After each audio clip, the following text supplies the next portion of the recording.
Hey guys, tonight we are going to do something a little different, something that might even lull you into a deeper slumber than usual. You know how sometimes the most beautiful things emerge from the most unlikely places? Well, imagine for a moment that you're not curled up in your cozy bed, but rather you're deep in the mud-caked, claustrophobic embrace of a trench, the kind of place where the silence is only ever a temporary illusion, shattered by the distant rumble of artillery or the closer, more immediate, thump of something you probably don't want to think about too hard. It's a place designed for survival, for enduring, not for creating. And yet, that's exactly where we're heading. So, before you get comfortable, take a moment to like the video and subscribe, but only if you genuinely enjoy what I do here. Let me know where you're listening from tonight, and what time it is for you. Now, dim the lights, maybe turn on a fan for that soft background hum, and let's ease into tonight's journey together. You find yourself standing on ground that feels less like solid earth and more like a perpetually sodden sponge, squelching softly with every shift of your weight. The air here hangs heavy, thick with the scent of damp soil, stale smoke, and something else indefinable, a metallic tang that speaks of spent ammunition and lingering fear. It's a world of muted greens and browns, an endless, winding labyrinth of earthworks that stretches further than the eye can see, a vast, muddy scar across the landscape. You might recall from history class that the trench lines of the Western Front, for instance, stretched for hundreds of miles, from the North Sea all the way to the Swiss border, creating a bizarre subterranean society. For years, millions of men from every corner of the globe called these dugouts and earthworks home.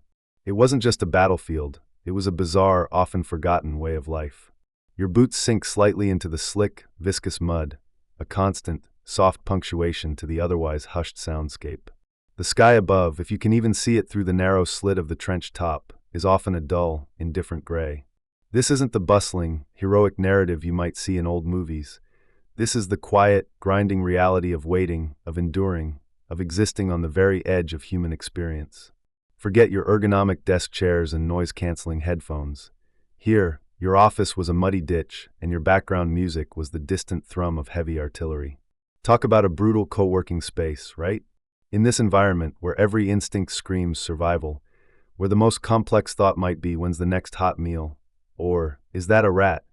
You'd be forgiven for thinking that beauty, or even the desire for it, would be utterly extinguished. And yet, it wasn't. It persisted. It burrowed its way out of the very fabric of destruction, like a stubborn, defiant weed pushing through concrete. This isn't the grand, celebrated art of galleries and gilded frames. Oh no, this is art whispered into existence, often in the dim glow of a dugout lamp, or perhaps under the fleeting warmth of a rare sunbeam, if one dared to peek out. It's the art that history, in its broad, sweeping strokes, tends to forget. It's the quiet hum beneath the roar of the cannons, a testament to something profoundly human that even war couldn't quite extinguish. Imagine the sheer, overwhelming, mind-numbing chaos that defines your daily existence here. The sudden, earth-shattering explosions that shake your very bones, rattling your teeth. The incessant, high-pitched whine of incoming shells, a sound that drills into your very soul. The constant tension that knots your stomach tighter than a sailor's knot, a perpetual state of readiness for the next unknown horror. In such a crucible, the idea of picking up a discarded piece of metal, a shard of shrapnel, a spent bullet casing, a fragment of a shell, and shaping it, decorating it, transforming it into something beautiful, seems utterly incongruous, almost absurd. It's like trying to cultivate a rose garden on the surface of Mars, with only a rusty spoon and a lot of grit. And yet, they did. They found the time, the will, the quiet desperation to do it. What compels a person, surrounded by death and despair, to create? It's a question that often gets lost in the grand narratives of battles and strategies. But if you pause, if you listen closely to the faint echoes of the past, you might hear the soft, rhythmic tap-tap-tap of a soldier's improvised tool against a piece of scavenged metal. It wasn't about fame or profit, or even necessarily about making a grand artistic statement. It was something far more primal, far more human. It was about reclaiming a tiny sliver of control, of humanity, in a world that sought to strip it all away. It was a defiant whisper against the monstrous roar of war, a quiet act of defiance against the crushing weight of the trenches. This quiet phenomenon, this almost secret language of creation, didn't just happen once or twice by isolated individuals. It spread. It became a silent, shared activity among countless soldiers across the Western Front and beyond. You might see a buddy meticulously engraving a design onto a piece of shrapnel, or another carefully hammering a pattern into a bullet. It was a common thread, a surprising undercurrent in the brutal tapestry of war. This wasn't commissioned art. It was born of boredom, of longing, of a desperate need for a connection to a world that felt impossibly far away, a world of home and peace. Did you know that some soldiers, in their desperate attempts to stave off the pervasive boredom and psychological toll, would organize elaborate rat-hunting competitions in the trenches, sometimes even betting on the outcome? It sounds grim, I know, but it was just another twisted facet of daily life when you're literally living shoulder to shoulder with vermin. It truly puts a new spin on pest control, doesn't it? Yet, even amidst such bizarre and grim pastimes, the urge to create, to make something enduring and beautiful, often took precedence. It was a way to fill the interminable hours of waiting, when the only other options were to dwell on the pervasive danger or succumb to the creeping madness of the environment. Historians still argue whether the widespread creation of trench art was primarily a coping mechanism for trauma, a form of self-therapy to maintain sanity amidst unimaginable stress, or if it was more fundamentally an economic activity, allowing soldiers to earn a meager income by selling their wares to comrades or even civilians behind the lines. Perhaps it was both, a complex tapestry of necessity and psychological survival, a quiet rebellion against the dehumanizing forces of conflict. Regardless of its primary driver, it stands as a profound testament to the human spirit. These objects, often small enough to fit in the palm of your hand, carry within them the silent echoes of the trenches. They are not merely curiosities, they are fragments of human resilience, tangible whispers from a time of unimaginable suffering. They speak of the quiet moments, the stolen hours, when men chose to create rather than despair, to build rather than solely destroy.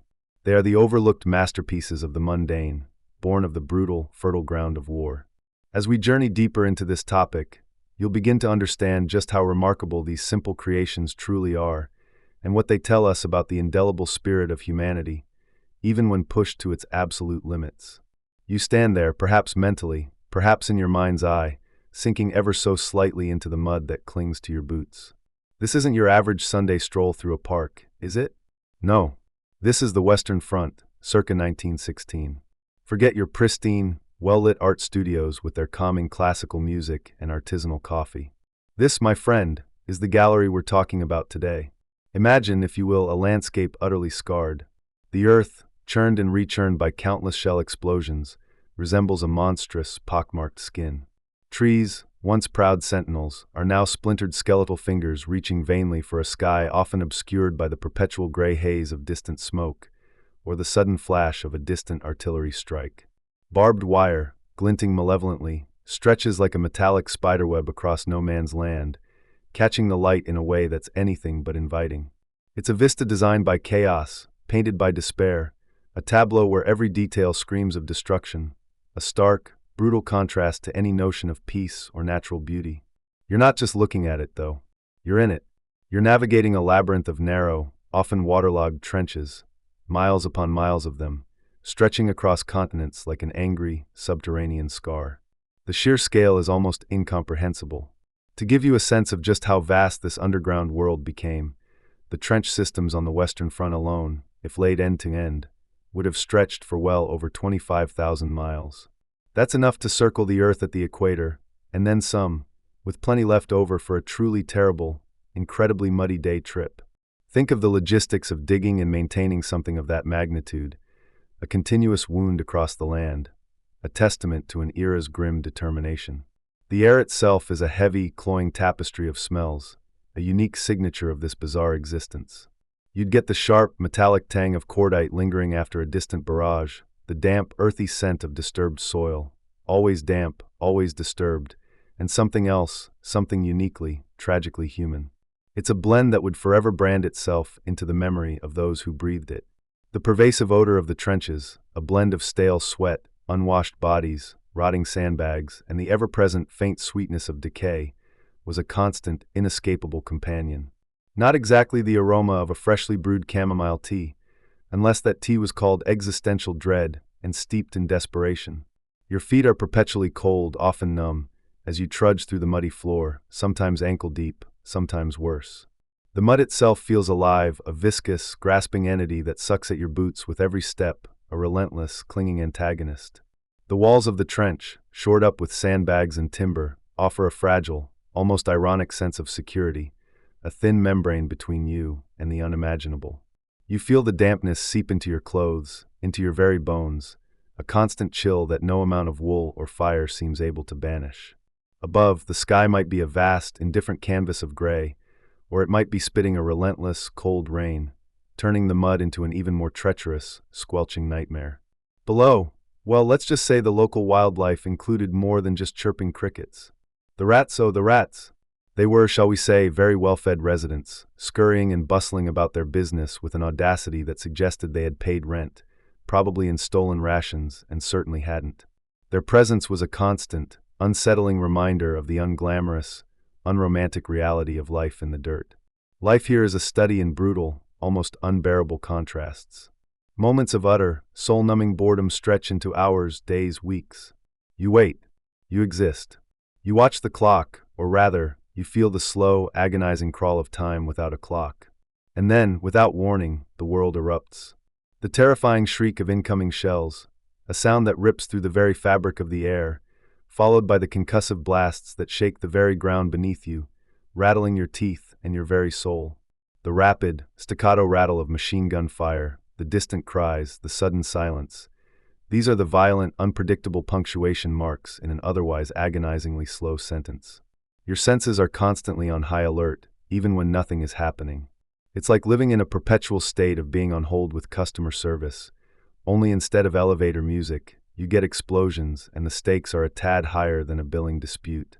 This constant state of vigilance, even in periods of lull, was utterly draining, a slow erosion of the spirit. In this relentless grind, where the line between living and merely surviving blurs, a profound human need begins to assert itself. It's not about grand gestures or heroic acts, not always. Sometimes it's about the quiet, desperate assertion of humanity in the face of its systematic denial. Think about it. In an environment designed to strip away individuality, to reduce you to a cog in a vast, destructive machine, what do? You crave connection. You crave meaning. You crave something, anything, that reminds you of who you were, or who you want to be, beyond the uniform and the mud-caked reality of the trench.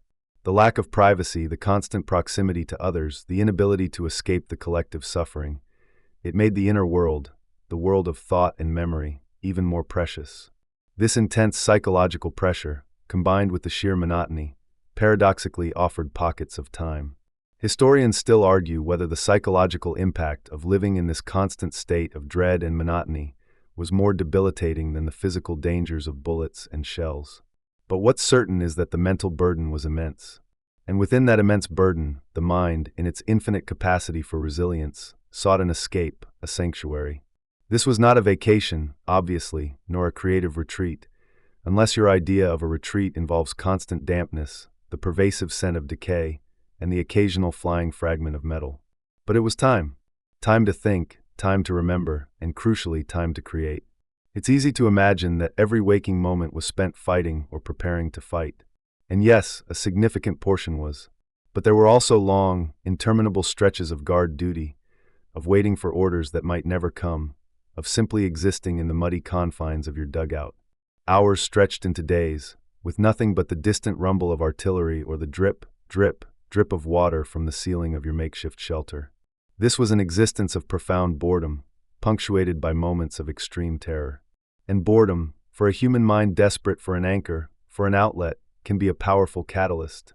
It can transform the mundane into the meaningful, the discarded into the desired. This desolate landscape, this very crucible of conflict, became the unlikely birthplace for an unexpected form of beauty. It was a beauty born not of peace or prosperity, but forged in the fires of adversity, hammered out with the rhythmic pulse of resilience. It wasn't the kind of beauty you'd find in a pristine, climate-controlled museum, perhaps, certainly not a traditional art gallery showcasing oil on canvas. It was a raw, visceral beauty, imbued with the stories of survival, memory, and an unshakable longing for home. It was the human spirit, refusing to be entirely consumed by the ugliness around it, finding a way to bloom in the most infertile soil. The very materials that represented destruction were repurposed. The casings that once held explosive charges, the shrapnel that tore through the air, the discarded remnants of violence. These were the very things that would be picked up, examined, and slowly, painstakingly, transformed. It was an act of defiance, a quiet rebellion against the overwhelming ugliness. It was a way to reclaim agency, to turn the instruments of war into symbols of something else entirely. Something human, something gentle, something that whispered of a world beyond the wire and the mud. So, as you mentally squint through the perpetual gloom, feeling the damp chill seep into your bones, try to see beyond the mud and the wire. Try to see the spark, the tiny, flickering flame of creativity that refused to be extinguished, even here, in the heart of the storm. This seemingly barren canvas of conflict was, in fact, fertile ground for the most profound kind of art born of necessity, of longing, and of an indomitable human spirit. It's where the whispers from the trenches began to take on a tangible form, where the very act of existing became an act of creation. A silent testament to the enduring power of humanity, even when surrounded by the echoes of its own destruction. You stand there, a phantom presence in the mud and muddle of the Western Front, and you hear the thunder. Not the distant rumble of an approaching storm, but the visceral, gut-shaking crump of an artillery piece firing nearby. The ground shudders beneath your worn boots, and a wave of sound washes over you, momentarily stealing your breath. Then, almost immediately, there's another sound, a metallic clink as something heavy and still warm tumbles out of the breach and lands in the churned earth beside you. You look down. It's a shell casing. Discarded. Spent. A hollow cylinder of brass, its previous purpose, that of containing the explosive charge that propelled a deadly projectile, now utterly fulfilled. It lies there, innocent in its inertness, yet radiating the ghost of its violent past. This, you realize, is where the story truly begins. Not with grand artistic pronouncements or the deliberate selection of pristine materials, but with the humble, often grimy, reality of a battlefield's refuse. You pick it up. It's heavier than you might expect, a solid, substantial weight in your palm. The brass, still warm from the recent detonation, feels smooth beneath your fingers, a stark contrast to the rough texture of the trench walls. Its color is a dull, muted gold, perhaps tarnished by the elements or smudged with powder residue. This isn't the gleaming, polished brass you might see on a ceremonial band instrument. This is the brass of industry, of war, of a job done with brutal efficiency.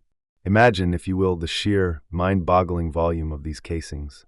For every shell fired, for every deafening roar and earth-shattering impact, there was a casing ejected. And artillery barrages, as you might recall from even the most basic history class, were not sparing in their use. During major offensives of the First World War, it was not uncommon for millions of artillery shells to be fired in a single day, sometimes even in a few hours. Each one of those shells left behind its cylindrical brass husk. The trenches, the battlefields, the supply dumps, they became veritable graveyards of spent metal. You could practically wade through them in some areas, a shimmering, metallic carpet of destruction's discards. It was an abundance that defied imagination, an endless supply of raw material for anyone with the inclination to see beyond its immediate, violent origin. If you were planning to open a brass recycling plant, the Western Front would have been your absolute dream location, though the shipping costs might have been a bit of a nightmare. So, here you are holding this relic of violence. What do you see? A piece of trash? A hazard underfoot? Or do you, like those weary soldiers, begin to perceive something else entirely? The transformation from an instrument of death into an object of grace wasn't a sudden, grand epiphany for most. It was a slow dawning, a quiet realization born from boredom, from necessity, and from an almost primal human urge to create, even amidst the most profound destruction. The brass, you observe, has certain inherent qualities that lend themselves surprisingly well to artistic endeavor. It's relatively soft, much softer than steel, which means it can be worked with rudimentary tools. It polishes to a beautiful sheen, capable of reflecting light with a warm, inviting glow. And perhaps most importantly, it holds its shape once manipulated, allowing for intricate detailing. You might wonder how a soldier, amidst the constant threat of death, would even think to pick up such an item, let alone consider it a canvas. But think of the scarcity of other materials. Wood was precious, used for trench supports or fires. Fabric was for uniforms, quickly soiled and torn. Paper was rare, reserved for letters home or official communications. But brass? Brass was everywhere. It was a byproduct of the very conflict that consumed their lives. It was free. It was available in staggering quantities. And it was durable. You didn't need to go on a foraging expedition. You simply needed to glance down. Sometimes, the only thing separating you from a potential masterpiece was a quick kick of your boot. The act of scavenging these casings wasn't always about art, not initially. Sometimes it was just about clearing the immediate area, or perhaps a soldier might have a passing thought about collecting scrap metal for future use, a habit ingrained from civilian life. A quirky tidbit that often goes overlooked is that soldiers would sometimes trade specific calibers of casings, not just for their artistic potential, but simply because certain sizes or types were more stable or easier to work with, almost like a primitive form of currency or bartering system for raw materials. A large 18-pounder shell casing might be coveted for its grand scale, while a smaller rifle cartridge might be perfect for a delicate charm. You can almost hear the whispered negotiations. Got any clean .303s? I'll trade you for that slightly dented 75mm.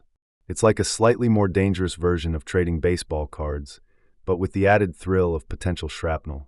The true genius, you begin to appreciate, lay in the soldier's ability to look at something designed for pure, unadulterated violence and see instead its latent potential for beauty. It's a profound act of defiance, really. The very material intended to embody destruction is repurposed to embody creation. It's like taking the shattered pieces of a broken mirror and painstakingly reassembling them into a mosaic that tells a story of hope rather than despair. The brass, which had just moments ago been part of a terrifying symphony of destruction, now offered a blank, albeit slightly grimy slate. Imagine the casualness with which this transformation often began. A soldier, bored during a lull in the fighting, perhaps fiddling with a piece of wire, glances at the gleaming brass casing nearby. He picks it up. He turns it over in his hands. He might idly scratch a pattern into its surface with a bayonet tip, or perhaps a nail. The initial smell of gunpowder clinging to the metal might even offer a strange, acrid perfume, a sort of bouquet de boum, that somehow becomes part of the raw material's character. There's no art school curriculum here, no instructors guiding their hands. Just an innate curiosity and the sheer availability of the medium. Historians still argue whether the initial impulse to collect and work with these casings was primarily driven by a pre-existing artistic inclination, a pragmatic desire for scrap, or simply an overwhelming need to combat the crushing boredom and psychological toll of trench warfare. Was it a conscious decision to make art, or did the art emerge organically from repetitive, time-killing actions? You can almost picture it. A soldier with nothing but time and a spent casing begins to tap, to scratch, to bend. Perhaps he's just trying to make a noise, or perhaps he's just trying to feel something other than cold and dread. And then slowly a pattern emerges. A form takes shape. A transformation begins. The very weight of the casing in your hand carries a narrative. It speaks of the colossal expenditure of resources the industrial might harnessed for war. But it also whispers of resilience, of the human spirit's refusal to be utterly consumed by the machinery of conflict. This discarded relic, once a vessel of death, now holds the promise of becoming something entirely different. It's a testament to the idea that even in the most desolate circumstances, beauty can be forged from the most unlikely of materials. You feel the cool brass, its past reverberating faintly, its future, as a work of art, waiting to be shaped by hands that had known too much violence. It's a powerful paradox, this humble medium, poised on the edge of its own profound metamorphosis.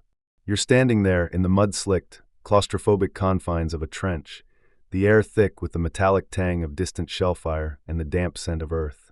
It's not exactly the kind of place you'd imagine an art studio, is it? No gentle morning light streaming through a skylight, no soothing classical music, certainly no artisanal coffee.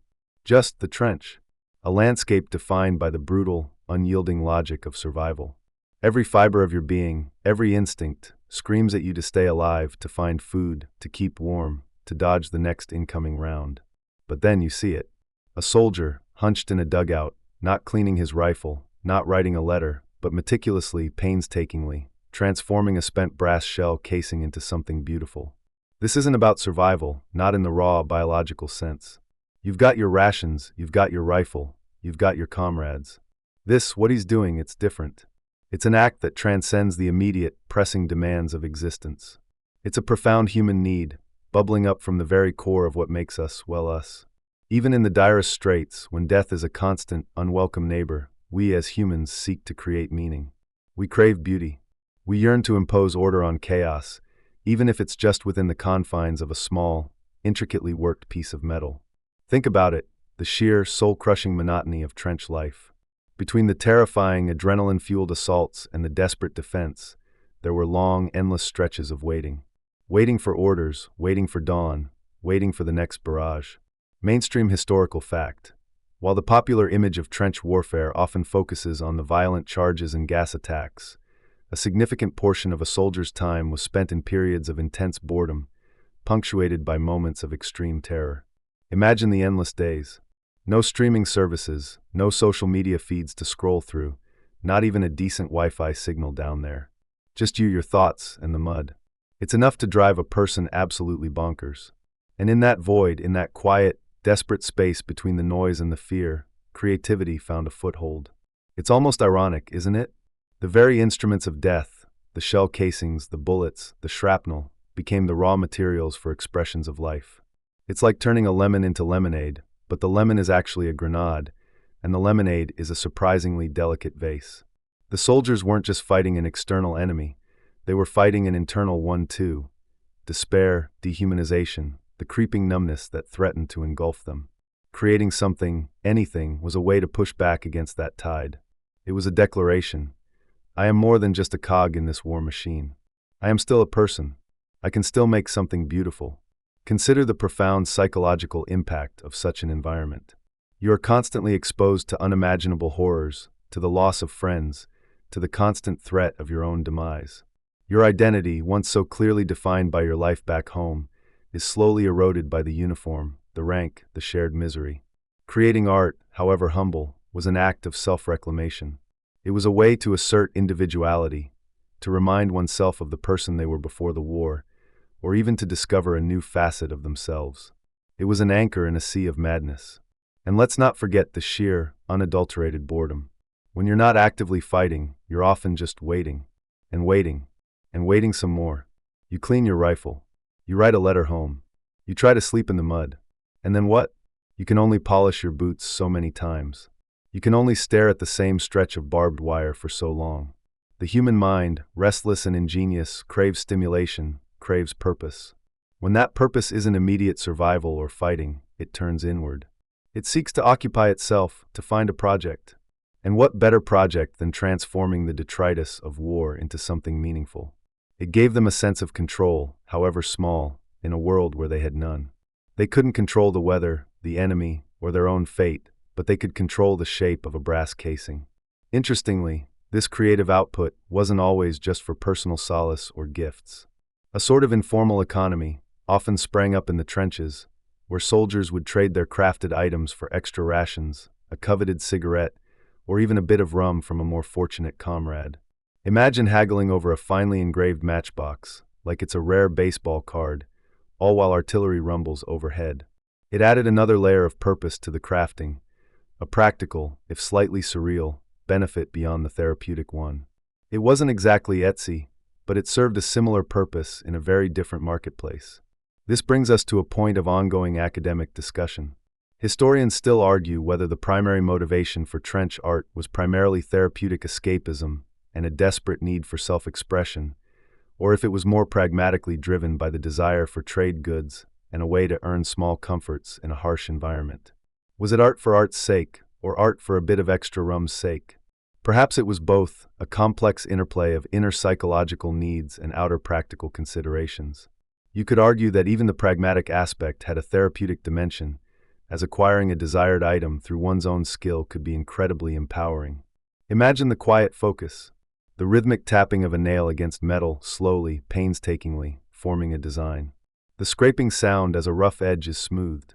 In a world defined by sudden, violent noise, the crack of a rifle, the shriek of a shell, the guttural cries of men, these small, deliberate sounds of creation must have been a balm. A momentary escape into a world of order and deliberate action, rather than chaotic reaction.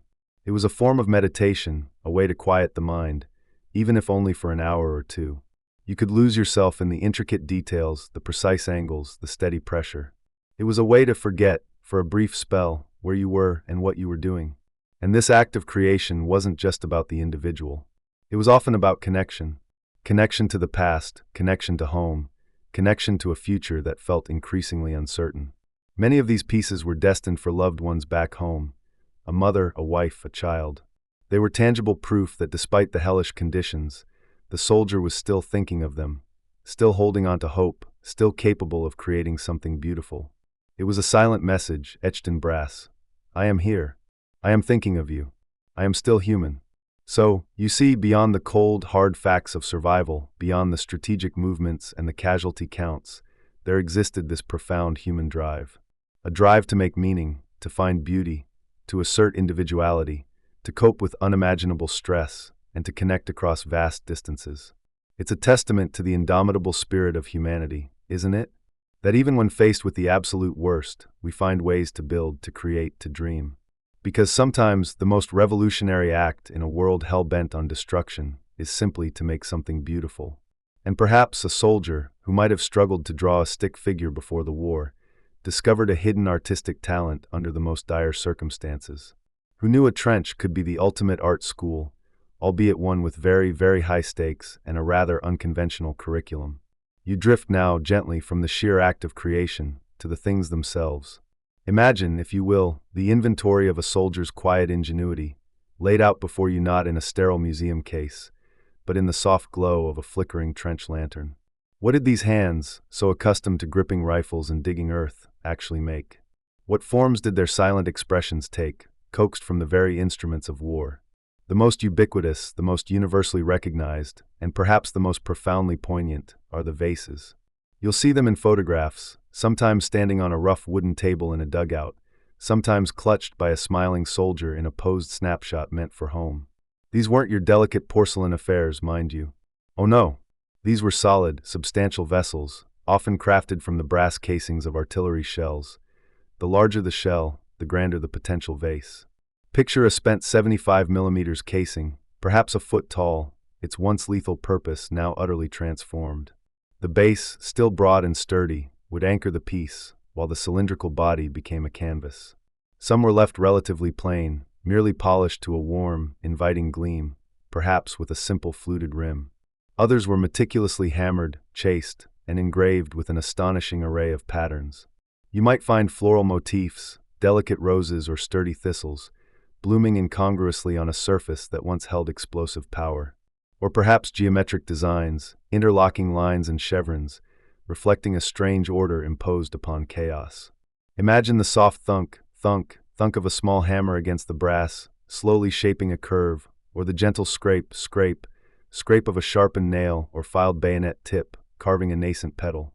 It's a bit like watching someone turn an old car tire into a garden planter, but with a far more profound artistic intent. You're not just recycling, you're redeeming. But the creativity didn't stop at the domestic vase. Oh no, the trench-bound artisan was nothing if not practical, and a little bit bored.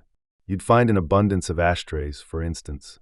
Because let's be honest, smoking was practically a core military function back then, a common ritual to ward off the chill and the existential dread. These ashtrays often started life as the flared ends of shell casings, inverted and perhaps flattened slightly, with the rim crimped or notched to hold a cigarette. Some were simple, others ornate, with intricate patterns etched into the base, perhaps a regimental crest or a date marking a significant battle. It's almost comical, isn't it? The very casing that delivered a destructive payload now patiently cradles the ashes of a soldier's fleeting moment of peace. It's like turning a cannon into a tea cozy. You just wouldn't expect it. Beyond the smoke break, soldiers crafted a remarkable range of desktop accessories. Think about the humble pen holder. A smaller shell casing, perhaps a rifle cartridge, stood upright, sometimes adorned with a tiny, intricately engraved initial or a sweetheart's name. Letter openers, too, were popular, often fashioned from the pointed tips of artillery shells, sharpened and polished, their handles perhaps wrapped in salvaged cloth or leather. Inkwells, though less common, also appeared, sometimes utilizing the base of a larger shell casing with a smaller, repurposed container fitted inside. These were not just functional items, they were statements. They whispered, even here in this mud-filled purgatory, I can maintain a semblance of order, a touch of civility. It's the ultimate work-from-home setup, only your office is a dugout and your commute involves dodging incoming fire. And then, you encounter the truly personal, the deeply sentimental pieces. Many soldiers, missing their families and sweethearts, poured their longing into small, intimate objects. Jewelry, surprisingly, emerged from the metallic detritus. Rings, often fashioned from the smaller brass bands that secured artillery shells, or even from melted-down shrapnel, would be hammered, filed, and polished into crude but heartfelt tokens. Pendants, too, were made from flattened pieces of brass, engraved with names, dates, or simple hearts, perhaps sent home on the next available mail run, a tangible piece of the front line carried close to a loved one's heart. Imagine the quiet intensity of a soldier, hunched over, meticulously filing away at a piece of metal, shaping it into a ring, thinking only of the hand it would someday grace. It's a far cry from designing a new app, but the dedication is just as intense. Religious artifacts also found their form in trench art. Small crucifixes, often made from two pieces of brass soldered or riveted together, sometimes mounted on a tiny stand made from a bullet. Rosaries, though more complex, occasionally incorporated repurposed metal beads or charms. These objects weren't just decorative, they were talismans, silent prayers made manifest, offering solace and hope in a place where both were in desperately short supply. They were reminders that even amidst the most brutal realities, faith, or at least the hope of something beyond, persisted. Some pieces veer into the realm of the truly whimsical, or even miniature engineering. You might find tiny models of airplanes, tanks, or even field guns, painstakingly assembled from various bits of metal, shrapnel, and wire, often mounted on a base fashioned from a shell casing. These were less about practical use and more about showcasing incredible dexterity and a surprising amount of free time, or perhaps a desperate need to fill it. Imagine the patience required to fashion a tiny propeller from a sliver of brass, or to rivet together miniature tank treads. These were the ultimate fidget toys, but with a historical pedigree. You could almost hear the soldier humming a tune as he carefully bent a piece of wire, lost in the miniature world he was creating. One particularly quirky tidbit that often surfaces involves the use of non-metallic additions to these pieces. While brass and copper were the primary media, some soldiers, with surprising ingenuity, incorporated materials like wood, scavenged from ration boxes or broken equipment, bone, from discarded meat rations meticulously cleaned and carved, or even melted down lead from bullets to create contrasting patterns or inlays. You might see a shell casing vase with a small wooden base, or an ashtray with a bone-inlaid pattern. This blending of materials speaks volumes about resourcefulness, but also about a deeper artistic impulse, the desire to add texture, color, and complexity, even with the most unlikely ingredients. It's like a chef making a gourmet meal out of MREs and mud. A mainstream historical fact that underscores the sheer variety and volume of these creations is that by the end of World War I, literally millions of shell casings littered the battlefields of Europe. The scale of the war meant an unprecedented supply of raw material for these soldier artists. While many were simply collected for scrap, an astonishing number found their way into the hands of those who saw not just waste, but potential. This vast availability of the medium directly contributed to the explosion of trench art forms, from the simplest polished casing to the most intricate, multi-component sculpture. It wasn't a niche hobby, it was a widespread phenomenon born from overwhelming abundance. However, historians still argue whether the primary motivation for creating these items was purely artistic expression, a form of self-therapy, or largely an economic endeavor. Was it about the catharsis of creation, or the chance to earn a few extra francs or shillings by selling a souvenir to a visiting officer or a grateful civilian? The truth, as is often the case, is likely a complex blend of all these factors. For some, it was undoubtedly a deeply personal act of coping. For others, a means to supplement meager pay or send money home. And for yet others, it was simply something to do to pass the interminable hours of waiting, a way to maintain sanity in a world gone mad.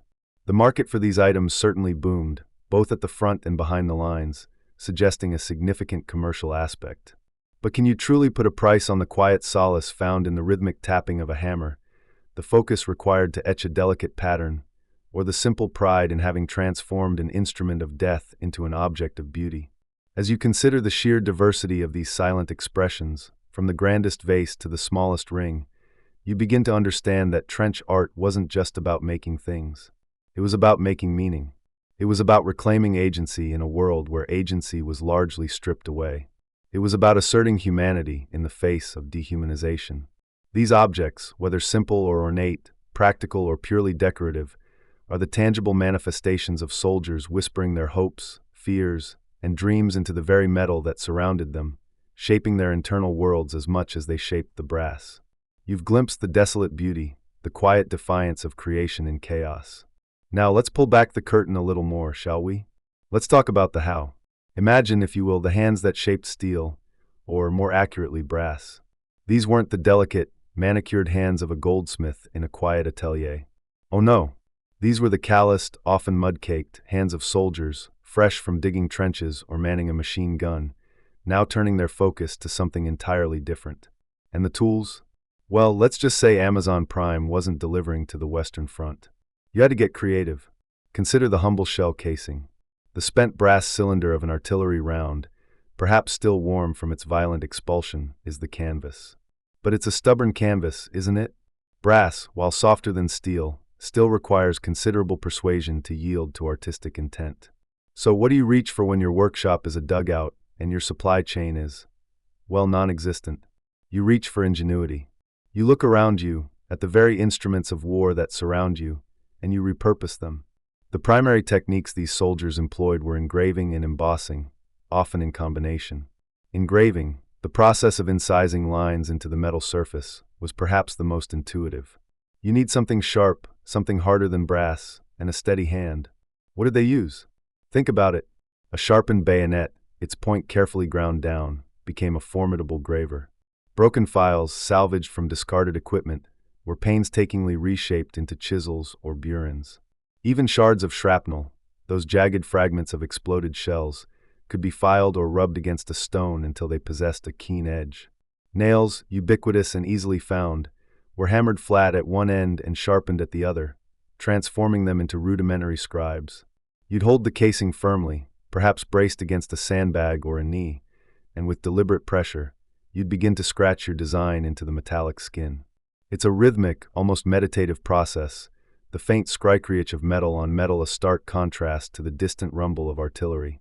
But engraving was just one facet. Many pieces of trench art exhibit stunning examples of repoussé and chasing. Repoussé, a French term meaning to push out, involves hammering the metal from the reverse side to create a raised design on the front. Imagine, if you will, taking that empty shell casing, turning it over, and with a blunt instrument, perhaps the head of a nail, or a specially blunted piece of shrapnel, or even a rock smoothed by countless hours of handling, you begin to tap. Tap, tap, tap.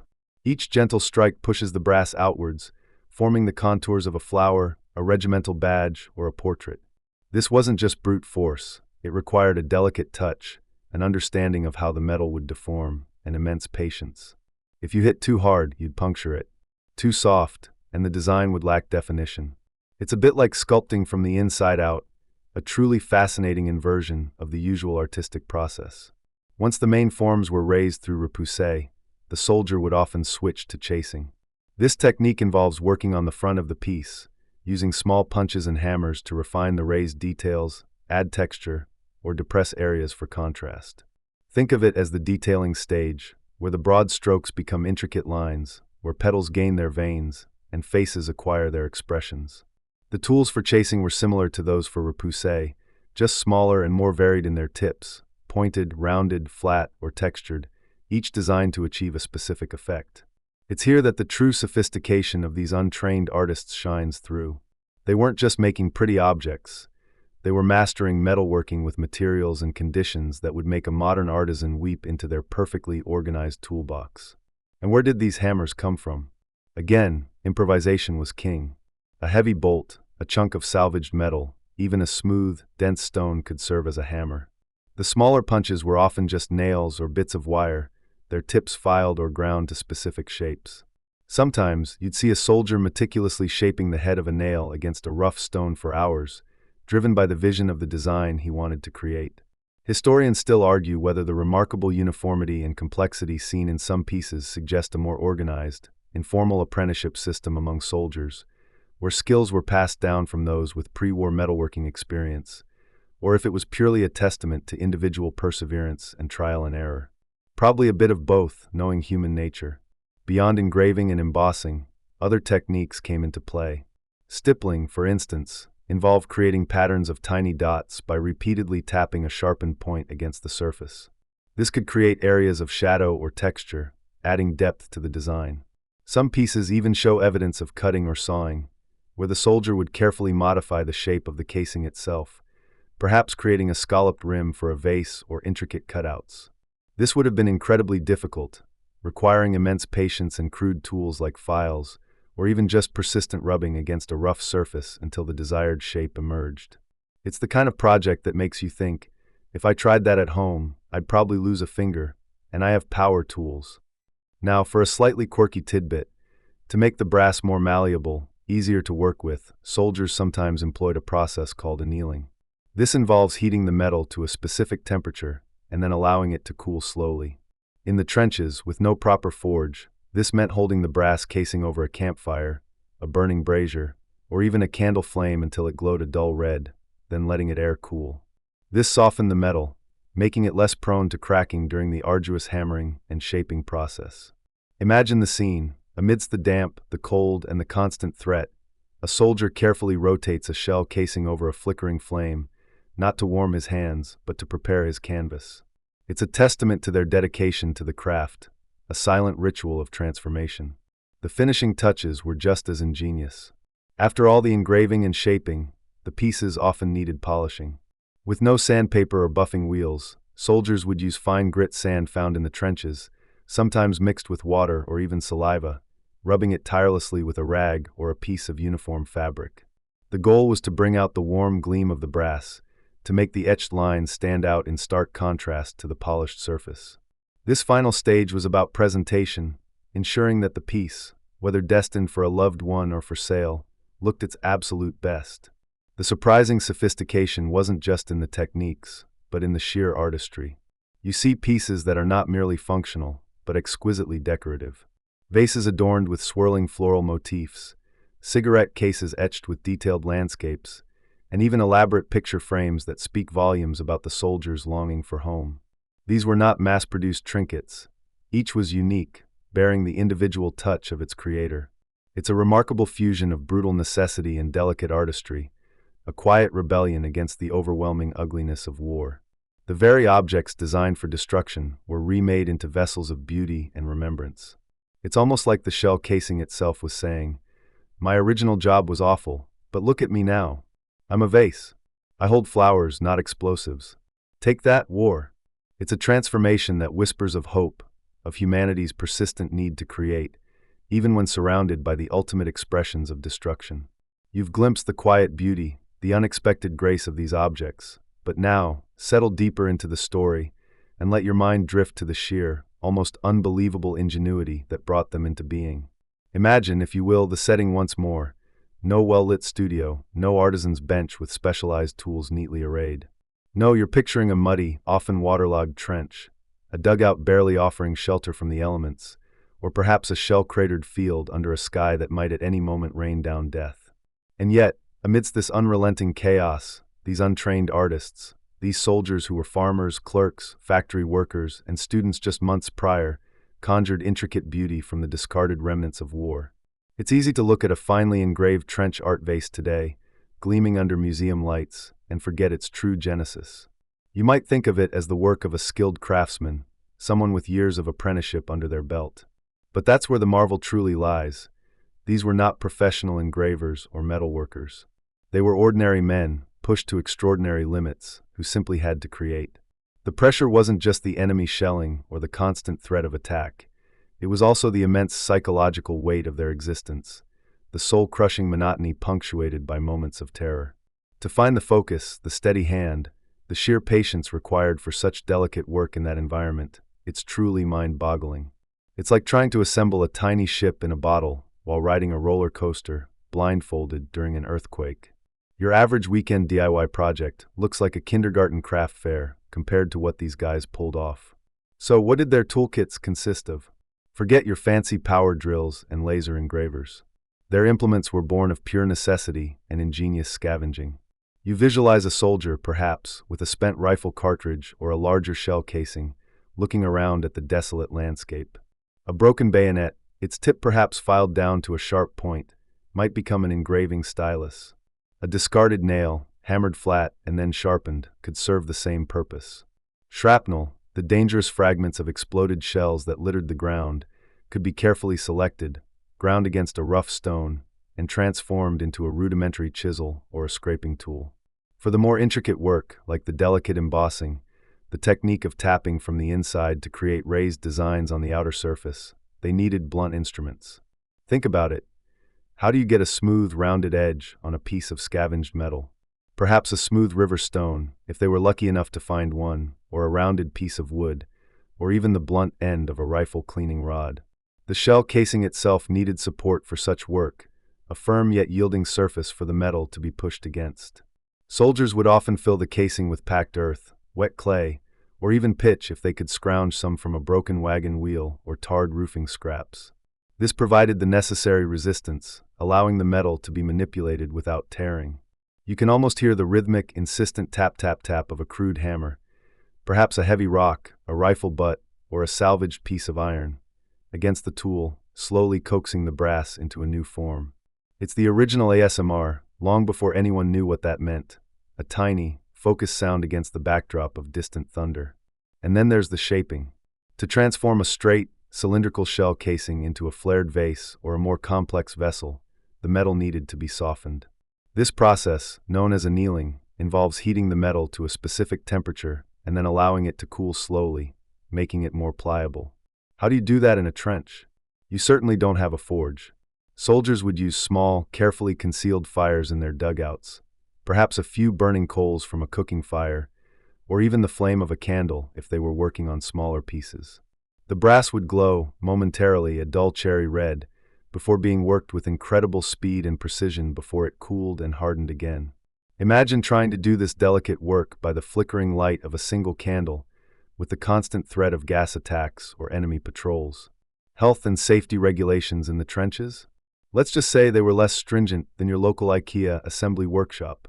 The sheer volume of raw material, however, was tragically abundant. During the First World War, the scale of artillery usage was unprecedented. Literally millions upon millions of shells were fired by all sides, especially in major offensives like the Somme or Verdun. This meant a seemingly endless supply of spent shell casings, the brass gleaming even when covered in mud, waiting to be transformed. This grim abundance was, paradoxically, a boon for these impromptu artists. The decorative elements further showcased their ingenuity. How did they get those intricate patterns, the swirling vines, the delicate flowers, or the precise regimental crests? Freehand drawing was common for those with a natural artistic bent. But for others, improvisation was key. They might press a leaf against the brass and scratch around its outline, or cut out a simple stencil from a piece of paper or even thin leather. Some would even use unconventional acidic liquids, perhaps salvaged battery acid from a discarded field telephone, or even the acidic juice from rationed lemons, to etch designs into the surface, creating a subtle relief before polishing. It's a quirky tidbit that speaks volumes about their resourcefulness. If it could be used, it was used. And the polishing? After all that tapping, scratching, and heating, the metal would be dull and tarnished. They'd use fine sand from the trench floor, or even a paste made from mud and water, to abrade the surface, slowly bringing out the brass's natural luster. Then, a final rub with a piece of scavenged cloth, a scrap of uniform, or even a piece of leather, until the object gleamed, a tiny beacon of light in the pervasive gloom. The creation process itself became a form of mental sanctuary. The rhythmic tapping, the intense focus, the complete absorption in the task at hand, it offered a profound, almost meditative escape from the omnipresent horrors. It was a moment where the soldier could reclaim a sliver of control, where the only explosions were the tiny, deliberate ones of a hammer striking metal, shaping something beautiful rather than destructive. Historians still argue whether the primary drive for this precise, painstaking work was purely personal solace, or if it was also a way to subtly assert control and order in an otherwise chaotic existence. Perhaps it was both, a testament to the human spirit's desperate need to find meaning and purpose, even in the most meaningless and purposeless of environments. You can almost feel the calluses on their hands, the ache in their backs, the chill in the air, but also the intense satisfaction as a dull, discarded piece of ordnance slowly, painstakingly, transformed into something precious and personal. This wasn't just craft, it was a defiant act of creation against destruction, a quiet assertion of humanity in the face of mechanized brutality. You've seen the ingenuity, the sheer grit it takes to transform a shell casing, a relic of chaos, into something that whispers of beauty. But what did these whispers say? What stories did they tell? As you gently trace the imaginary lines on a piece of trench art, you're not just feeling the cold metal. You're feeling the echoes of home, the deep, persistent thrum of personal longing and memory that guided every single tap of the hammer, every delicate scratch of the improvised graver. Imagine yourself there, deep in the trench. The air is thick with damp earth, the metallic tang of distant gunfire, and the ever-present scent of, well, let's just say unpleasantness. You've been away from everything familiar for months, maybe even years. Your mind, despite the immediate dangers, drifts. It drifts to the smell of your mother's cooking, the sound of your sweetheart's laughter, the quiet comfort of your own bed. It drifts to the garden gate, the village church, the local pub where the ale was always just right. These aren't just fleeting thoughts, they're anchors, tethering you to a world that feels impossibly far away, yet intensely real. And so, when you pick up that discarded shell casing, it isn't just a piece of brass. It's a blank canvas for those anchors. You don't need a fancy art school education to know what you miss. You just need a memory, a feeling, and the desperate urge to make it tangible. The motifs you etch, the designs you hammer into the unforgiving metal, are direct translations of these internal landscapes. They are, in essence, mental selfies before selfies where even a glint in a futurist sigh, except instead of a duck face, you're etching a daisy. Much more charming, really. Think about the sheer simplicity, yet profound power of a name. How many shell casings, how many beautifully rendered vases, how many paperweights bear the simple inscription, Mother, Mary, Dad, or a soldier's own name and regiment. These aren't mere labels, they are acts of remembrance, declarations of existence. I am here, and I remember you. Or, you are here, etched into this metal, and I carry you with me. It's a bit like tattooing your loved one's name on your arm, but with less commitment and far more shrapnel involved in the initial procurement of the canvas. Beyond names, you'd often find dates. 1916, Christmas 1917, Souvenir de Verdun. These aren't just chronological markers, they're bookmarks in a life violently interrupted. They signify a moment, a place, a period of profound experience that the soldier wanted to crystallize, perhaps to share, perhaps just to process. I was here then, and this is what I made. It's a very human need, isn't it, to mark time, especially when time feels both endless and terrifyingly finite. Now let's talk about flora. Flowers. You might think, flowers? In the trenches? What a contrast. And indeed it is. But imagine the stark, mud-caked reality of the front. The only vegetation you might see are blasted tree stumps, or the occasional tenacious weed clinging to life. So the depiction of a rose, a lily, a simple daisy, or a sprig of forget-me-nots wasn't just an artistic choice. It was a desperate longing for beauty, for life, for the vibrant colors of a world left behind. It was a visual prayer for spring, for peace, for growth. It's a bit like watching a nature documentary when you're stuck in a cubicle farm, except your cubicle farm is actively trying to kill you. You'd often see specific national or regional flowers, too. The thistle for Scotland, the shamrock for Ireland, the rose for England. These weren't just generic floral patterns. They were deeply rooted symbols of identity, of home, of the land they longed to return to. They spoke of fields, of gardens, of cobbled streets leading to familiar front doors. Beyond the botanical, you encounter patriotic symbols. Regimental badges, unit crests, national emblems like eagles, lions, or the iconic French Marianne. These weren't necessarily about fervent jingoism in every case. Sometimes they were about camaraderie, about the shared identity of the men around you, the only family you had in that desolate landscape. Other times they were about pride in service, a quiet declaration of the cause, or simply a way to identify the piece as coming from a specific conflict or country. It's the original "I served" bumper sticker, but infinitely more elegant and less likely to cause road rage. Mainstream historical fact alert. The depiction of specific regimental badges and unit insignia became incredibly popular, especially among British and Commonwealth forces. These weren't just decorative, they served as a powerful visual identifier, turning the shell casing into a personalized souvenir directly linked to the soldier's service and the unit he belonged to. It was a tangible piece of their shared identity, a memento of the collective ordeal, often sent home to families who would recognize the emblem and understand its significance. Quirky tidbit time. While many pieces depicted traditional symbols, some soldiers got incredibly specific, even whimsical. There are documented pieces of trench art that feature surprisingly detailed etchings of local village churches, specific houses, or even beloved pets, a dog, a cat, or a particularly cherished horse. Imagine the painstaking effort to render the distinct spire of your hometown church onto a curved brass surface, using a nail and a rock. It speaks volumes about the depth of their connection to these minute details of their normal lives, a profound contrast to the grand, impersonal scale of war. It's like someone in a modern war zone meticulously recreating their living room in Minecraft, but with actual physical tools and considerably more danger. And then there are the landscapes. Not the blasted, cratered moonscape of the front, but idealized, peaceful scenes. Rolling hills, quaint cottages, tranquil rivers. These were the landscapes of memory, the places where peace resided. They were a visual escape, a mental journey back to a time when the loudest sound was a bird singing, not an artillery barrage.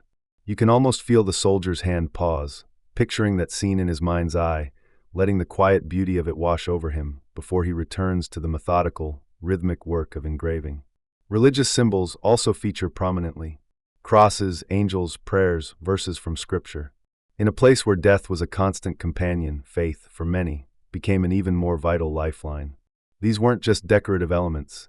They were expressions of hope, solace, and a plea for protection. They were a way to connect with a higher power, to find meaning in the madness, or simply to feel a sense of peace that the trenches utterly denied. Historians still argue whether the prevalence of certain motifs, particularly patriotic or religious ones, was primarily driven by genuine personal sentiment, or if there was an element of market demand from eager buyers back home, influencing what soldiers chose to create. Were they making what they truly longed for, or what they thought their families expected or wanted to receive as a souvenir of the war? It's a fascinating chicken and egg question, hinting at the complex interplay between personal expression and external influence, even in the most desperate of circumstances. Perhaps it was a bit of both, a symbiotic relationship between producer and consumer, where the consumer was often a loved one, making the transaction inherently emotional. Consider the act of creation itself as an echo of home.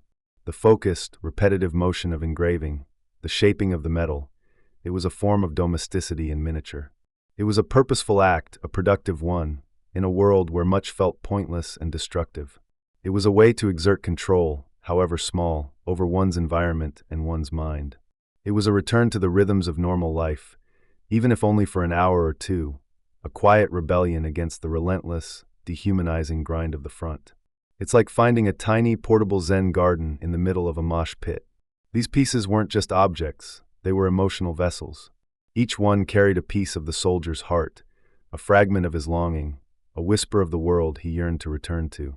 When you hold a piece of trench art, you're not just touching metal, you're touching the ghost of a memory, the tangible echo of a dream for peace, for reunion, for home.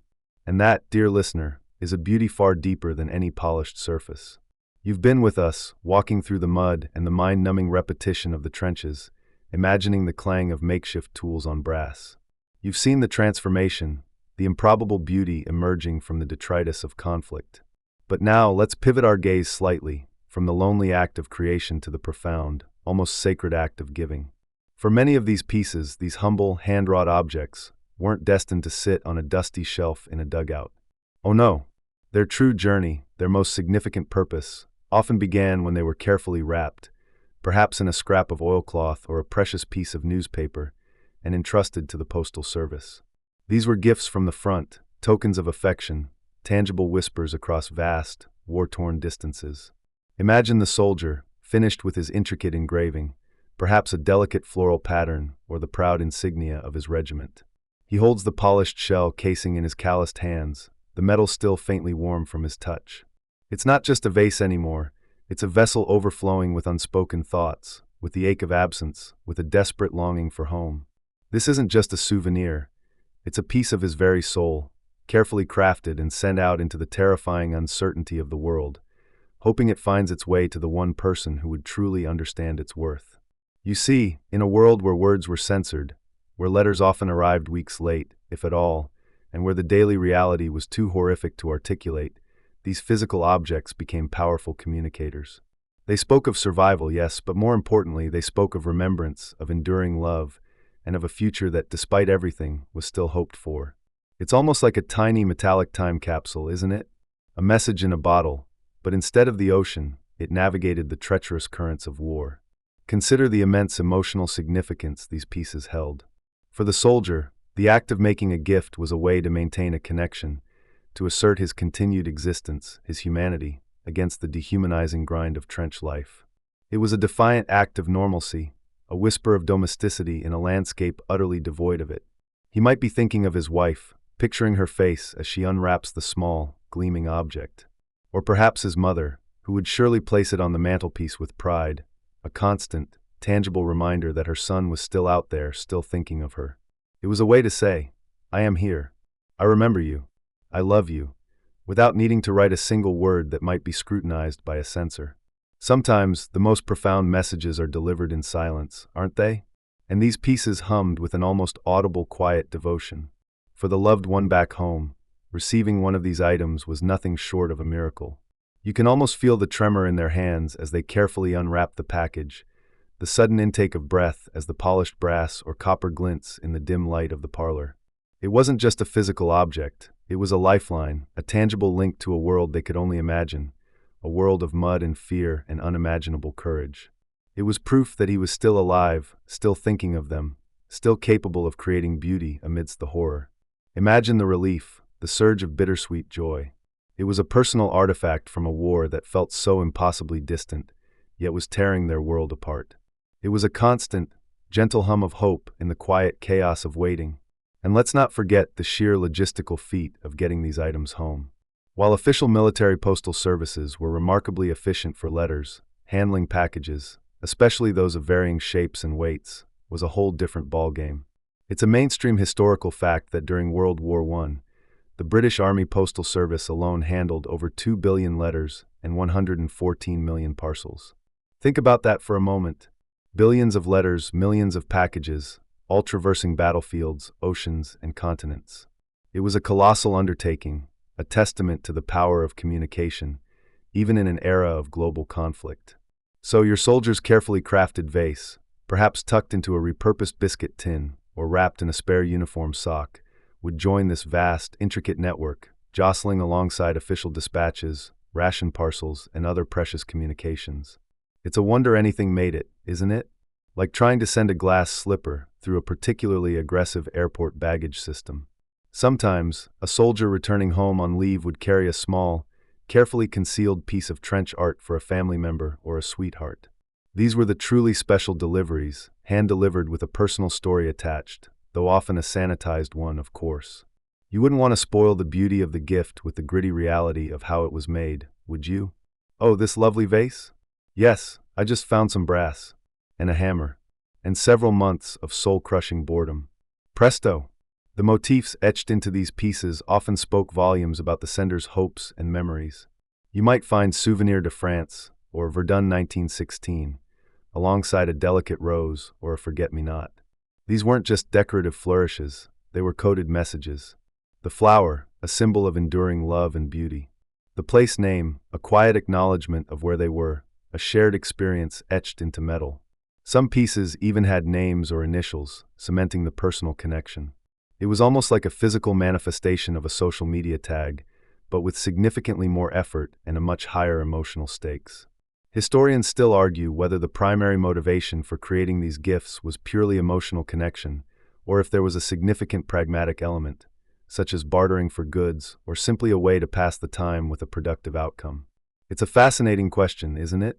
Was it a heartfelt expression of love, or was it a form of economic activity, a way to earn a few francs for extra rations or a brief escape from the trenches? Perhaps it was both, a complex tapestry of human need and ingenuity. But when you look at the delicate craftsmanship, the obvious care taken with many of these pieces, it's hard to deny the profound emotional undercurrent. You don't usually put that much effort into something you're just planning to trade for a particularly stale biscuit, do you? Unless it was a really good biscuit. There's a rather quirky tidbit about some of these gifts. Occasionally, a soldier might subtly embed a tiny, almost invisible personal mark within the design, a signature so small it could only be found by someone looking very, very closely. Perhaps a tiny extra dot in a pattern, or a slight deviation in a line, known only to him and the intended recipient. It was like a secret handshake, a private message hidden in plain sight, a final, intimate touch before the object left his hands and ventured into the world. Imagine the quiet thrill of discovering such a hidden mark years later, a whispered secret from a long-lost loved one. It adds an almost conspiratorial layer to these otherwise public declarations of affection. The arrival of these gifts also had an undeniable impact on morale, both at the front and at home. For the soldier, the anticipation of his family receiving the gift, the thought of their joy, provided a powerful, if fleeting, escape from the grim reality. It reminded him that there was a world beyond the wire, a reason to endure. For those at home, the tangible presence of these objects offered solace and a fragile sense of connection. In a world awash with casualty lists and grim headlines, a polished shell casing, artfully transformed, was a beacon of hope, a testament to the enduring human spirit. It whispered, "I am still here, and I am still trying to make beauty in this ugly world for you." And that, my friends, is a message that transcends time, conflict, and the mere material of its making. You've witnessed the quiet, rhythmic tapping, the careful etching, the transformation of violences refuse into objects of unexpected grace. You've seen the hands, scarred and calloused, find solace in the creation of beauty. But as these unique pieces began to emerge from the mud-caked trenches and make their way back to civilian life, perhaps tucked into a soldier's kit bag or carefully packed in a parcel sent home, a question naturally arose. What were these things? And how do you categorize something so profoundly born of despair, yet so clearly imbued with hope? Imagine, if you will, the chaos of the post-war world. Millions of soldiers returning, each carrying not just the visible scars of conflict, but the invisible ones, and often, a small, polished shell casing or a delicately engraved shrapnel piece. These weren't just souvenirs in the traditional sense, like a postcard or a trinket bought at a market. These were objects made by the soldiers themselves, imbued with their very essence, their longing, their boredom, their defiance. So, as these items began to accumulate in parlors across Europe and beyond, as families displayed them on mantels, and as curious journalists and early collectors encountered them, a need for a descriptor emerged. You can almost hear the conversation, can't you? "Oh, that lovely vase? That's just trench stuff." Or, "Look at this intricate letter opener, made right there in the trenches." And so, quite organically, the term trench art began to seep into the lexicon, a simple, direct label for objects born of a specific, horrifying, yet strangely creative environment. It wasn't coined by a high-minded art critic in a Parisian salon, or formally announced at some grand exhibition. No, the term trench art gained widespread usage primarily after World War I, reflecting the unique environment in which these objects were created. It wasn't a top-down decree, it was a bottom-up recognition, a collective understanding that these items were distinct. They weren't just war souvenirs. They were something more profound, something that spoke to the human spirit's refusal to be utterly crushed by the machinery of industrial warfare. You see, the term itself is incredibly descriptive, isn't it? It immediately conjures images of muddy dugouts and the constant threat of artillery fire, yet it's paired with art, a word that speaks of beauty, intention, and skill. It's a linguistic paradox, a neat little bow tied around a very messy, very human phenomenon. Some might even jokingly suggest that the soldiers themselves, after spending so much time in those cramped, damp spaces, probably just called it something to do besides stare at the mud, darling, and the public just ran with the more poetic option. Initially, these pieces were often viewed through the lens of sentimentality and curiosity. They were tokens of survival, poignant reminders of a loved one's presence in an unimaginable place. You might find them in newspaper articles of the time, described as curiosities from the front or soldiers' handicrafts. There wasn't an immediate rush to place them alongside Rodin sculptures or Monet paintings in the hallowed halls of fine art museums. Think of it like a viral TikTok trend today. It starts as something niche, shared among a specific group, then it gains traction, and suddenly everyone's talking about it, even if they don't quite know what to call it at first. These shell casings, transformed into vases or cigarette lighters, were the viral content of their day, spreading through families and communities, each piece telling its own silent story. The transition from souvenir to artistic movement was a gradual process, aided by the sheer volume and surprising variety of pieces that flooded the civilian world. It wasn't just a few isolated examples, It was hundreds of thousands, perhaps even millions, of unique objects. You can imagine the early collectors, perhaps a bit eccentric, with their musty drawing rooms overflowing with these metallic wonders, starting to categorize and catalog them, realizing the patterns, the recurring motifs, the distinct regional styles. It's like someone finally realizing that all those little clay pots made by ancient civilizations weren't just functional, but were also expressions of culture and aesthetics. One particularly quirky tidbit emerged from this period. Some enterprising individuals, seeing the demand for these unique war mementos, actually started producing trench art behind the lines, or even after the war, by civilians who had never set foot in a trench. These pieces, while often beautifully crafted, lacked the raw, authentic resonance of those made under fire. This led to a subtle but significant distinction among collectors and historians, separating the genuine battlefield creations from the later, commercially motivated imitations. It's almost like finding out your vintage band t-shirt was actually bought at a chain store last week. The soul just isn't quite the same, is it? The recognition of trench art as a distinct artistic movement, rather than just a collection of curios, began to solidify as academic interests slowly, almost imperceptibly, started to coalesce around it. Historians still argue whether the initial classification of trench art as mere souvenirs, rather than fine art, truly reflected its artistic merit, or if it was more a product of the post-war societal need to categorize and rationalize the conflict. Was it a way to domesticate the horror, to make the unspeakable slightly more palatable by framing its byproducts as charming folk art? Or was it a genuine appreciation for the innate human drive to create, even in the most desolate circumstances? The debate continues to gently hum in academic circles, a quiet counterpoint to the clatter of hammers on brass. Early exhibitions, though perhaps small and locally organized, also played a crucial role. Imagine a small community hall, perhaps in a quiet English village, showcasing the items brought back by local lads. You'd see the intricate engravings on shell cases, the delicate carvings on bone or wood, all displayed with a quiet dignity. These exhibitions weren't about grand artistic statements. They were about shared experience, about understanding what their sons and husbands had endured, and what they had made with their own hands. These were not just objects. They were fragments of lives lived under unimaginable duress, tangible proof of resilience. And as these local displays grew, as more people saw the range and skill involved, the collective understanding of trench art deepened, moving it beyond mere mementos into something more profound. It gained a quiet, humble legitimacy, an acknowledgement that art doesn't just reside in gilded frames or marble sculptures. Sometimes it's found in the repurposed debris of war. The widespread nature of its creation also contributed to its recognition. This wasn't the work of a single master artist or a small, exclusive school. It was a democratic art form, practiced by countless individuals from all walks of life, united only by their shared experience of the trenches. This universality gave it a unique power. It represented not just individual expression, but a collective human response to the inhumanity of war. It became a cultural language, a silent dialogue between the soldier and the world, and between the soldier and himself.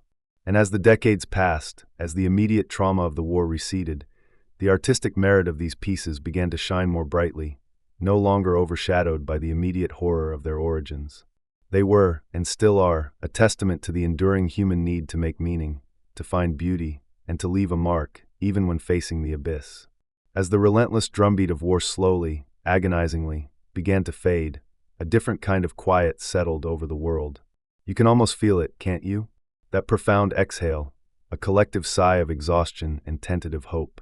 For the soldiers, those who had survived the crucible, the journey home was less a triumphant parade and more a disorienting re-entry into a world that felt both familiar and utterly alien.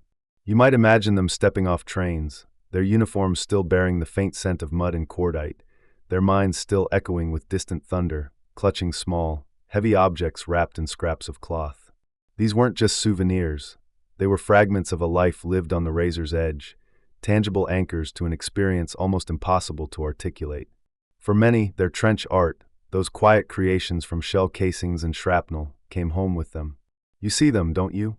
A young man, perhaps a corporal, tucking a carefully engraved vase into his duffel bag, a precious gift intended for a mother or a sweetheart. Or a grizzled veteran, slipping a small, simple letter opener, fashioned from a bullet, into his breast pocket, a silent, personal memento. These objects, born of chaos, now face the ultimate test: integration into a world striving for normalcy. The reception was varied. Imagine a mother, her eyes welling up as her son presents her with a gleaming brass vase, intricately etched with forget-me-nots and a simple from the psalm. For her, it was a miracle, a physical manifestation of his survival, a testament to his continued humanity amidst the inhumanity. For others, particularly those who hadn't endured the trenches, these pieces could feel unsettling. A constant, metallic reminder of a conflict everyone desperately wanted to forget. You can almost hear the slightly forced cheerfulness. "Oh, darling, another one? Just what we needed, a brass monument to the conflict right next to Aunt Mildred's porcelain cats." The gentle sarcasm you might feel there is entirely appropriate, because while these pieces were deeply meaningful to their creators, they weren't always universally embraced as decorative household items. Many soldiers, grappling with invisible wounds and a society that often didn't know how to welcome them back, found themselves in a strange limbo. The camaraderie of the trenches, the shared purpose, was gone. Reintegration was a monumental task. The trench art they brought home often served as a silent witness to their untold stories. Sometimes these objects were proudly displayed, little beacons of resilience. Other times they were tucked away in attics or basements, too painful to look at, too difficult to explain. You can imagine a soldier, years later, stumbling upon a dulled shell casing, perhaps used as a pen holder, and for a fleeting moment he's back there, feeling the cold mud, hearing the distant whistles. The object becomes a portal, whether he wants it to or not. The fate of the soldiers themselves was, of course, inextricably linked to the fate of their art. Many returned to lives irrevocably altered. A mainstream historical fact you might consider is the sheer scale of demobilization after World War I, particularly in countries like Britain and France. Millions of men, suddenly civilians again, faced unemployment, physical disabilities, and profound psychological scars. They were often encouraged to move on, to forget the horrors they'd witnessed. This societal pressure to suppress memories meant that the physical manifestations of those memories, like trench art, often became uncomfortable reminders. It was like everyone collectively decided, "Right, war's over, let's just pretend those 4 years were a fever dream, shall we? And please, no more shell casings on the mantelpiece. Thank you very much." Some soldiers, in the immediate aftermath, tried to turn their artistic skills into a livelihood. You can picture them, perhaps setting up a small stall in a village market, or trying to sell their engraved wares to returning tourists or curious civilians. There's a quirky tidbit here. Some of the more elaborate pieces, particularly those made by professional engravers pressed into service, actually commanded decent prices in the immediate post-war period, especially from collectors eager for authentic war souvenirs. These men, often skilled artisans before the war, found a brief market for their unique creations. They were, in a sense, the original Etsy sellers of their time, except their raw materials were, instruments of death. Not quite the same aesthetic as macrame plant hangers, I suppose. But for the vast majority, the art was never about commerce. It was about survival, about connection, about sanity. As the years passed, and the urgency of remembering faded into the general exhaustion of the interwar period, much of this art became quiet, almost forgotten. It wasn't yet collectible. It was just stuff. Family heirlooms, yes, but often laden with unspoken grief or a desire to simply move forward. Historians still argue whether the initial decline in trench art's public visibility was primarily due to a collective societal amnesia, a deliberate attempt to suppress the trauma of war, or simply the natural ebb and flow of what people deem valuable as time moves on. Was it an active forgetting or a passive fading? The debate continues to whisper through academic halls. Many pieces, once cherished, eventually found their way into junk shops, flea markets, or simply gathered dust in attics. They weren't yet viewed with the reverence they hold today as historical artifacts or as a unique artistic movement. They were for a time just remnants. The soldiers who made them often carried their memories in silence, their art a private dialogue with their past. For some, the act of creation itself was enough. The finished piece was almost secondary. The therapeutic rhythm of the hammer, the focused concentration, the brief escape from the brutal reality, that was the true value. Once peace returned, that immediate, desperate need for a mental sanctuary lessened, even if the trauma lingered. The sheer volume of these objects, particularly after the war, also played a role. When millions of soldiers are creating these things, they become less rare and more common. Imagine every family having a shell casing vase. While individually meaningful, collectively they might have seemed less special to the general public, who were probably more interested in rebuilding their lives than admiring brass ephemera.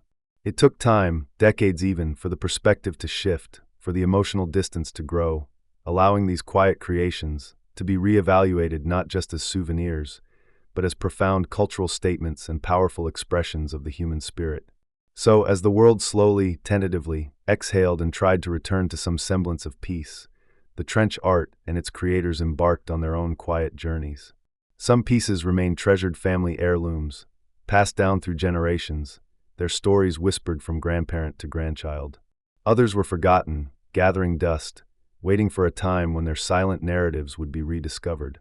And the soldiers themselves, the artists of adversity, carried their experiences, often in solitude, their hands perhaps still bearing the faint calluses from shaping metal, their minds forever etched with the landscapes of memory. The art, like the men, had survived, and now it waited patiently for the world to be ready to truly listen to its silent, enduring echoes. Section 12. As the guns fell silent and the world slowly, tentatively, exhaled after the brutal, suffocating grip of war, these quiet creations, born of noise and chaos, began their own journey through time. Initially, when soldiers returned home, often physically scarred but almost universally carrying invisible wounds, these shell casings and shrapnel fragments, painstakingly transformed, were largely seen as simple souvenirs. You can almost picture it, can't you? A young man newly returned, perhaps a bit thinner, a little quieter, presenting a polished, engraved vase to his mother or sweetheart. It wasn't art, in the grand sense, not yet. It was a tangible link, a whispered story of survival, a material echo of a place no one at home could truly fathom. They were tokens, mementos, curiosities, displayed on mantelpieces or tucked away in drawers, silent reminders of a time many wished to forget, yet couldn't. But as the years turned into decades and the vivid, traumatic immediacy of the trenches began to fade into the broader sweep of history, something subtle yet profound started to shift in the perception of these humble objects. They weren't just personal keepsakes anymore. They were artifacts. They were history, etched and hammered into brass and copper. The very act of their creation, the ingenuity, the sheer human persistence they represented, began to resonate with a deeper significance. You see, the initial classification of trench art as mere folk art or souvenirs by some art critics and academics in the early 20th century, while understandable given the context, inadvertently delayed its comprehensive study and recognition as a significant historical and artistic genre for decades. It's almost as if they looked at a meticulously crafted flower from a shell casing and thought, "Oh, that's cute, but it's not a Picasso, is it?" The earliest efforts to preserve these fragile memories often began not in grand institutions, but in the quiet homes of veterans and their families. These were the first collectors, driven by personal connection and a profound, often unspoken, need to hold on to a piece of their past. You might imagine a grizzled old soldier, decades later, still polishing that one trench art vase, the metal warm beneath his fingers, each gleam a reflection of a memory he couldn't quite articulate. These individuals amassed personal collections, sometimes vast and eclectic, often without any formal understanding of preservation. They were, in a way, the original curators, even if their museums were just dusty attics or crowded display cabinets.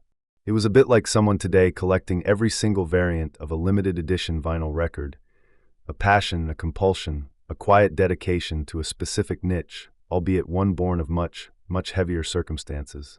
Interestingly, some early collectors, particularly in the immediate post-war years, were less concerned with provenance or artistic merit and more with the sheer volume or novelty of pieces, leading to vast, sometimes haphazard, personal collections that often included items of dubious origin or even outright fakes.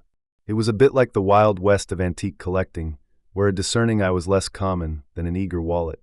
You might stumble upon a collection that looked like someone had simply emptied a junk drawer from the trenches, interspersed with a few genuinely remarkable pieces. It's the historical equivalent of your eccentric great-uncle, who has a room full of important historical artifacts that turn out to be mostly rocks he found in his backyard. Bless his heart, he meant well. As the years passed, and the generation who lived through the Great War began to dwindle, the urgency to preserve these objects grew. Museums, particularly those dedicated to military history, slowly but surely began to recognize the immense value of trench art. The Imperial War Museum in London, for instance, stands as a prime example, holding one of the most extensive collections of trench art. They recognized its significance early on, though its initial acquisition often came through donations from veterans or their families who brought pieces back. It wasn't a sudden, grand acquisition strategy, but rather a gradual, heartfelt accumulation, piece by piece, story by story. You can envision a museum curator, perhaps a stern-looking academic with spectacles perched on their nose, carefully cataloging a rough-hewn letter opener, realizing the weight of history it carried. The process of safeguarding these objects, however, wasn't without its challenges. For one, you're dealing with materials that weren't exactly designed for longevity. Shell casings, while robust, are still susceptible to corrosion, especially if they've spent years buried in damp soil or stored in less than ideal conditions. Conservators, those unsung heroes of the museum world, step in here. They meticulously clean, stabilize, and repair these pieces, often using surprisingly delicate tools and techniques. Imagine trying to gently remove decades of grime from an intricately engraved piece of brass without damaging the delicate lines. It's like performing microsurgery on a historical relic, requiring a patience that would make a sloth seem hyperactive. They ensure that the metal doesn't continue to degrade, that the patina, which tells its own story of age, is preserved, and that the object can be handled and displayed without further harm. Then there's the ever-present challenge of provenance. When you acquire a piece of trench art, especially from a private collection, you often don't have a neat little tag telling you exactly who made it, where, or why. Was it a soldier from the Somme? A prisoner of war in Germany? A civilian in a bombarded town? Historians still debate whether the initial classification of trench art as mere souvenirs delayed its proper academic study and preservation, but the lack of detailed records from the time certainly complicates things now. It's like trying to trace the origin of a viral internet meme from 2008. You know it exists, you know it's important, but who started it? And where did it go first? Museums invest significant time and resources in researching the background of each piece, trying to piece together its unique story, often relying on faint inscriptions, stylistic clues, or surviving family histories. This research adds layers of meaning, transforming a mere object into a powerful narrative. You're not just looking at a vase, you're looking at a soldier's desperate longing for home, hammered into metal. The ethical considerations of collecting war artifacts also come into play. There's a delicate balance between preserving history and potentially glorifying conflict. Museums approach this by framing trench art not as a celebration of war, but as a testament to the human spirit's resilience, ingenuity, and a profound need for expression even in the most horrific circumstances. When you see these objects displayed, they are often accompanied by narratives that emphasize the soldier's experience, the personal stories, and the broader historical context, rather than focusing solely on their artistic merit. It's about honoring the individual, not the violence. Today, the efforts to preserve these fragile memories continue, both in grand public institutions and among dedicated private collectors. Online communities and auction sites like eBay have made trench art more accessible, allowing new generations to discover and appreciate these unique historical artifacts. While a museum might have the resources for scientific preservation, the passionate private collector often brings an unparalleled depth of personal research and love for the subject. You might find someone who specializes only in trench art from a specific battle, or only pieces made by a certain nationality. It's like being a superfan of a niche band, knowing every single B-side and bootleg recording. These individuals often contribute invaluable knowledge to the wider understanding of trench art, sometimes even donating their meticulously documented collections to museums later on. The ongoing work of identifying, documenting, and protecting these pieces ensures that the quiet voices of the soldiers who crafted them continue to whisper across the decades. It's a collective act of remembrance, a commitment to ensuring that the resourcefulness, the longing, the hope, and the sheer humanity embedded in these metallic canvases are never forgotten. Each polished surface, each intricate engraving, each humble yet profound creation represents a story that deserves to be heard, a memory that demands to be preserved for generations to come. As the harsh echoes of conflict faded, and the world slowly, tentatively, exhaled a sigh of peace, the quiet creations of the trenches found themselves in a curious limbo. For many years, these shell-casing sculptures, these engraved bullets, these repurposed fragments of war, were often regarded as little more than curious souvenirs. You might have seen them tucked away in an old cigar box in your grandfather's attic, perhaps a dusty memento from a time before your time, a tangible whisper of a past you could barely imagine. They were viewed as quaint, perhaps a little morbid, but rarely as anything approaching art in the formal sense. They were, in the popular imagination, the ultimate man cave decor of the early 20th century. Interesting, sure, but not something you'd expect to find under the pristine spotlights of a major gallery. But here's where the narrative takes a fascinating turn, a slow, almost imperceptible shift in perspective, like the sun finally breaking through a century of clouds. You see, contemporary eyes, our eyes, have begun to reevaluate, to truly see the profound historical and artistic value embedded in these humble, yet powerful, objects. It's a process that began subtly, perhaps with a lone curator noticing the unexpected grace in a brass vase, or a historian recognizing the raw, unfiltered human story etched into its surface. It's like realizing that your grandma's quirky knitted coasters are actually a profound statement on domesticity and repurposed yarn. Perhaps even more profound than that abstract expressionist piece you saw at the gallery that looked suspiciously like a toddler's tantrum on canvas. This reevaluation didn't happen overnight, of course. For decades, the focus in art history, especially regarding war, tended towards grand, heroic canvases or stark, brutal photography. The quiet, personal expressions of the common soldier, crafted in the mud and blood of the front lines, were often overlooked. They didn't fit neatly into established categories. Were they folk art? Crafts? Souvenirs? Historians still argue whether trench art should be primarily categorized as folk art, craft, or fine art, or if it constitutes a unique genre altogether, defying easy classification. But as our understanding of art broadened, as the boundaries between high and low art began to blur, and as a deeper appreciation for outsider art and self-taught masters emerged, the door opened for these silent witnesses to finally speak. You start to notice the sheer ingenuity. Imagine the conditions, the cold, the damp, the constant threat, the lack of proper tools. Yet, with scavenged files, sharpened nails, and often just the brute force of a hammer and a sturdy rock, these soldiers transformed instruments of death into objects of delicate beauty. You hold a shell casing, now a slender vase, its surface meticulously hammered into intricate patterns, perhaps a floral motif or a regimental crest. Feel the cool, smooth metal under your fingertips, then the subtle ridges and valleys of the embossing. It's a testament to patience, to a desperate need for meaning, and to an innate human drive to create, even when surrounded by destruction. This isn't just a piece of metal, it's a tangible act of defiance against the chaos, a whispered prayer for peace embodied in brass. The historical value, too, has come into sharper focus.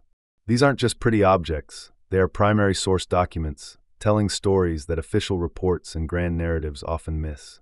They speak of homesickness, of love for family, of regimental pride, of the mundane realities and small comforts of trench life. A small, crudely fashioned ring might tell you more about a soldier's emotional state than 1,000 words from his diary. A miniature airplane crafted from bullet casings might reveal a hidden dream of flight, or simply the boredom that drove him to such painstaking work. You see the fingerprints of the past, quite literally, sometimes etched into the very metal. It's a direct connection to individual experiences, bypassing the filters of historians and official records. One of the significant shifts in appreciation came with the rise of dedicated museum exhibitions in the late 20th and early 21st centuries. Institutions like the Imperial War Museum in London and the National World War I Museum and Memorial in Kansas City began to showcase trench art not just as historical curiosities, but as legitimate artistic expressions. This mainstream historical fact of major museum exhibitions elevating trench art's status played a crucial role.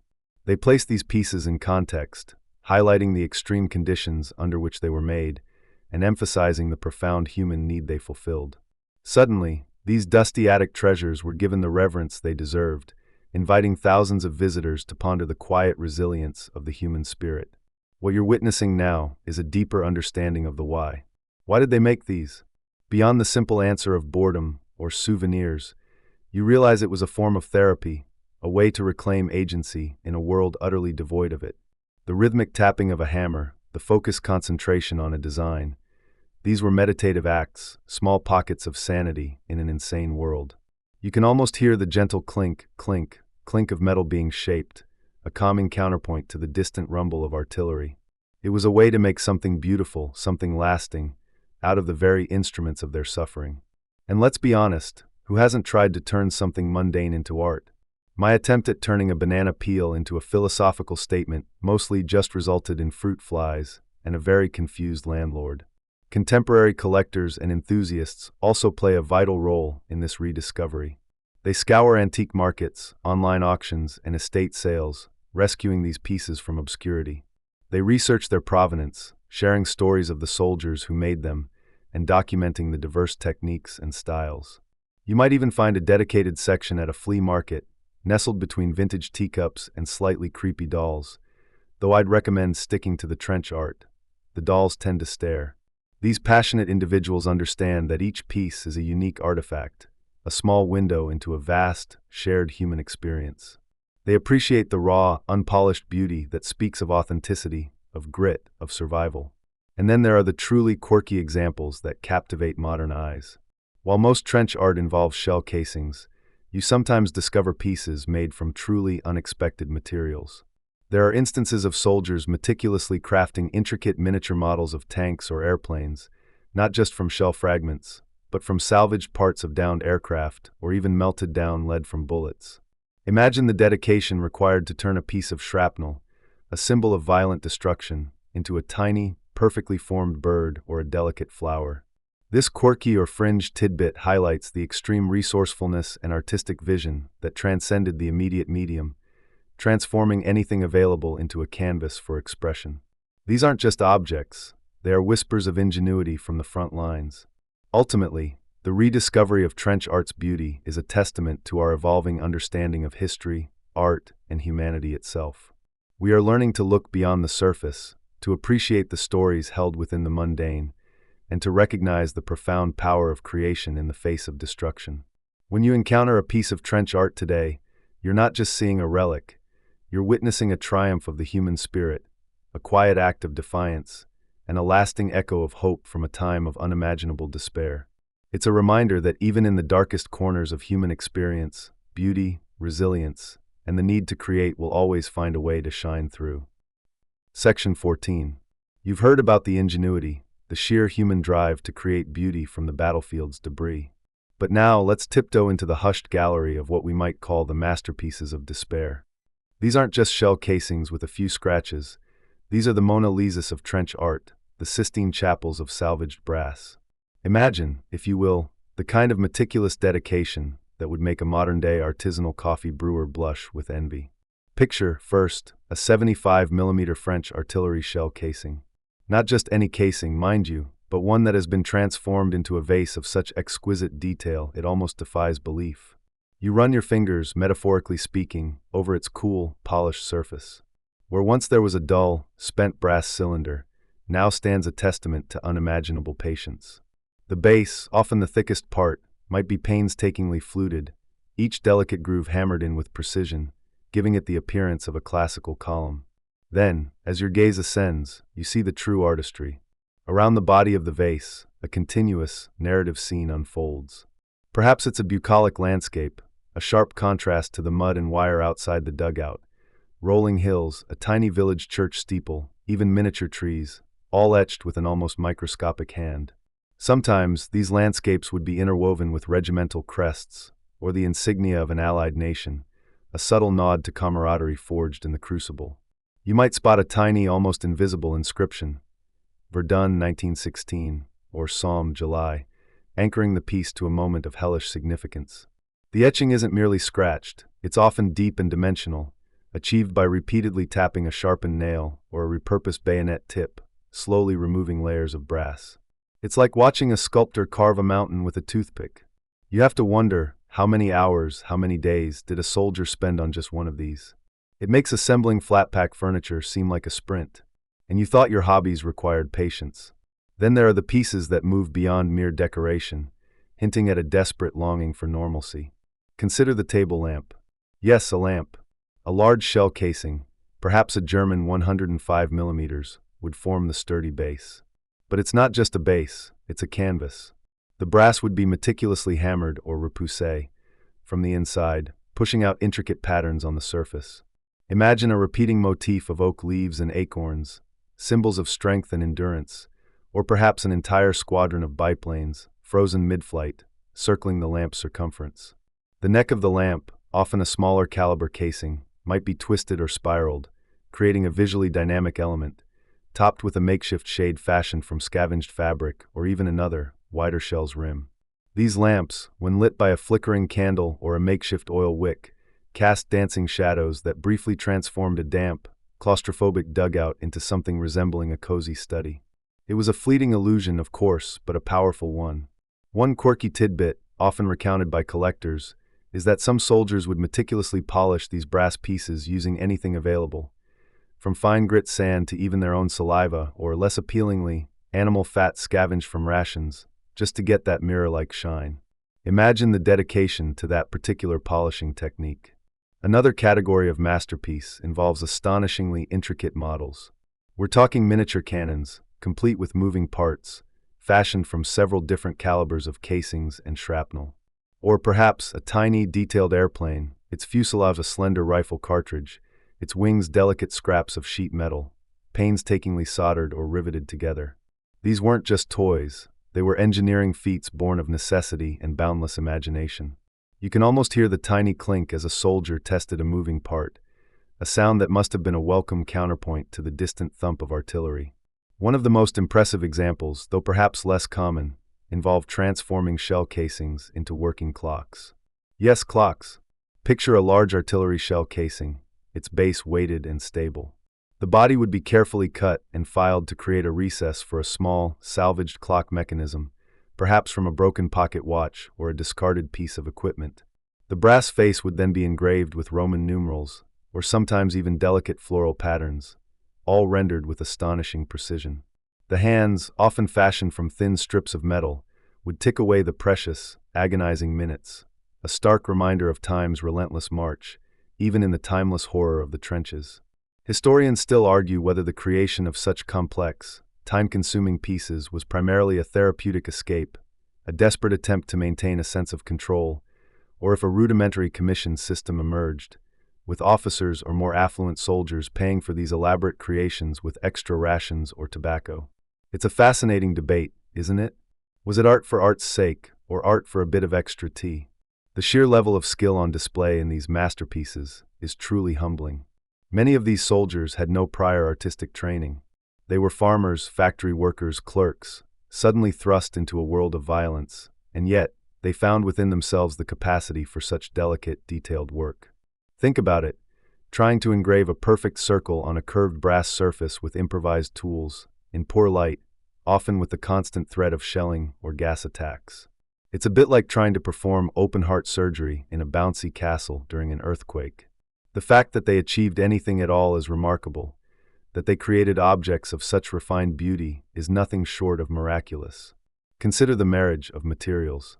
Some of the most stunning pieces combined the brass of shell casings with other scavenged materials, melted lead from bullets for intricate inlays, aluminum from aircraft parts for delicate filigree, or even fragments of wood or bone for handles or decorative elements. Imagine a cigar box, its lid made from polished wood, but its body fashioned from several smaller shell casings, meticulously joined and adorned with brass repoussé work, perhaps depicting a soaring eagle or a stylized lion. The seams would be almost invisible, a testament to hours of filing and polishing. These weren't just pretty objects, they were physical manifestations of resilience, of a refusal to let the brutal reality of war entirely consume the human spirit. They were a middle finger, subtly extended to the chaos.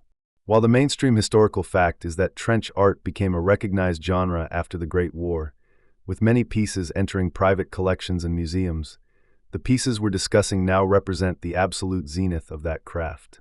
These were not quickly hammered souvenirs. They were projects of intense dedication, often taking weeks, if not months, to complete. Perhaps a soldier would chip away at it for an hour a day, a quiet ritual, a mental escape hatch. You can almost hear the soft, rhythmic tap-tap-tap of a tiny hammer on brass, a counterpoint to the distant rumble of the front line. It was a private symphony of creation. And let's be honest, if you were stuck in a muddy trench with nothing but your thoughts and the occasional rat for company, wouldn't you also try to make something truly spectacular? Something that screams, I am more than just cannon fodder. I can make pretty things. It certainly beats staring at the mud and contemplating the existential dread. Plus, imagine the bragging rights back home. Oh, this old thing? Just a little something I whipped up between battles. It took me longer than the entire Somme campaign, but totally worth it, right? The sheer volume of work, the repetitive actions, the focus required, all served as a profound form of therapy. It was a way to reclaim a sliver of control, to impose order on an utterly chaotic world. These were masterpieces not just of skill, but of the human spirit's refusal to surrender to despair. They are the quiet, glittering proof that even in the darkest corners of human history, beauty finds a way to bloom. You hold one of these pieces now, perhaps a humble shell casing, its brass surface cool against your fingertips. As you trace the delicate lines, the intricate patterns etched into its very being, you're not just touching metal, you're engaging with a language. A silent, yet incredibly resonant, cultural language born from the crucible of conflict. It's a language understood not through spoken words or written texts, but through the universal grammar of shared human experience, the kind that transcends trenches, uniforms, and the arbitrary lines drawn on maps. Imagine, if you will, the sheer volume of this silent conversation. From the muddy fields of Flanders to the rocky slopes of Gallipoli, from the Eastern Front's frozen expanses to the sun-baked deserts of the Middle East, soldiers from all sides, all nations, picked up the discarded detritus of war and transformed it. It's a mainstream historical fact that trench art wasn't solely a Western Front phenomenon. Examples abound from conflicts far and wide, but the sheer scale and variety seen during the First World War truly solidified its place as a unique artistic movement. You see, the commonality wasn't just in the material, the spent shell casing, the shrapnel shard, the bullet, but in the underlying human impulse. It's as if, when stripped of everything else, humanity defaults to creation, even if it's just to keep from screaming. What does this language speak of? Primarily, it articulates a profound shared experience of conflict. You look at a vase meticulously engraved with barbed wire, or a letter opener shaped like a bayonet, and you understand instantly the landscape these artists inhabited. The motifs are often stark, reflecting the grim reality. The omnipresent poppy, the desolate tree stump, the silhouette of a soldier standing against a barren horizon. But then, juxtaposed against these grim realities, you find motifs of incredible tenderness. A single rose, a soaring bird, a child's face, a comforting hearth. It's like a visual whisper of, I'm still here, and I remember beauty. You can almost hear the soft scraping of the improvised tools against the brass, a quiet symphony of defiance against the cacophony of war. It's the kind of quiet that makes you want to curl up with a blanket, not because you're cold, but because the world outside is so loud. These objects communicate resilience, too, in a way that words often fail.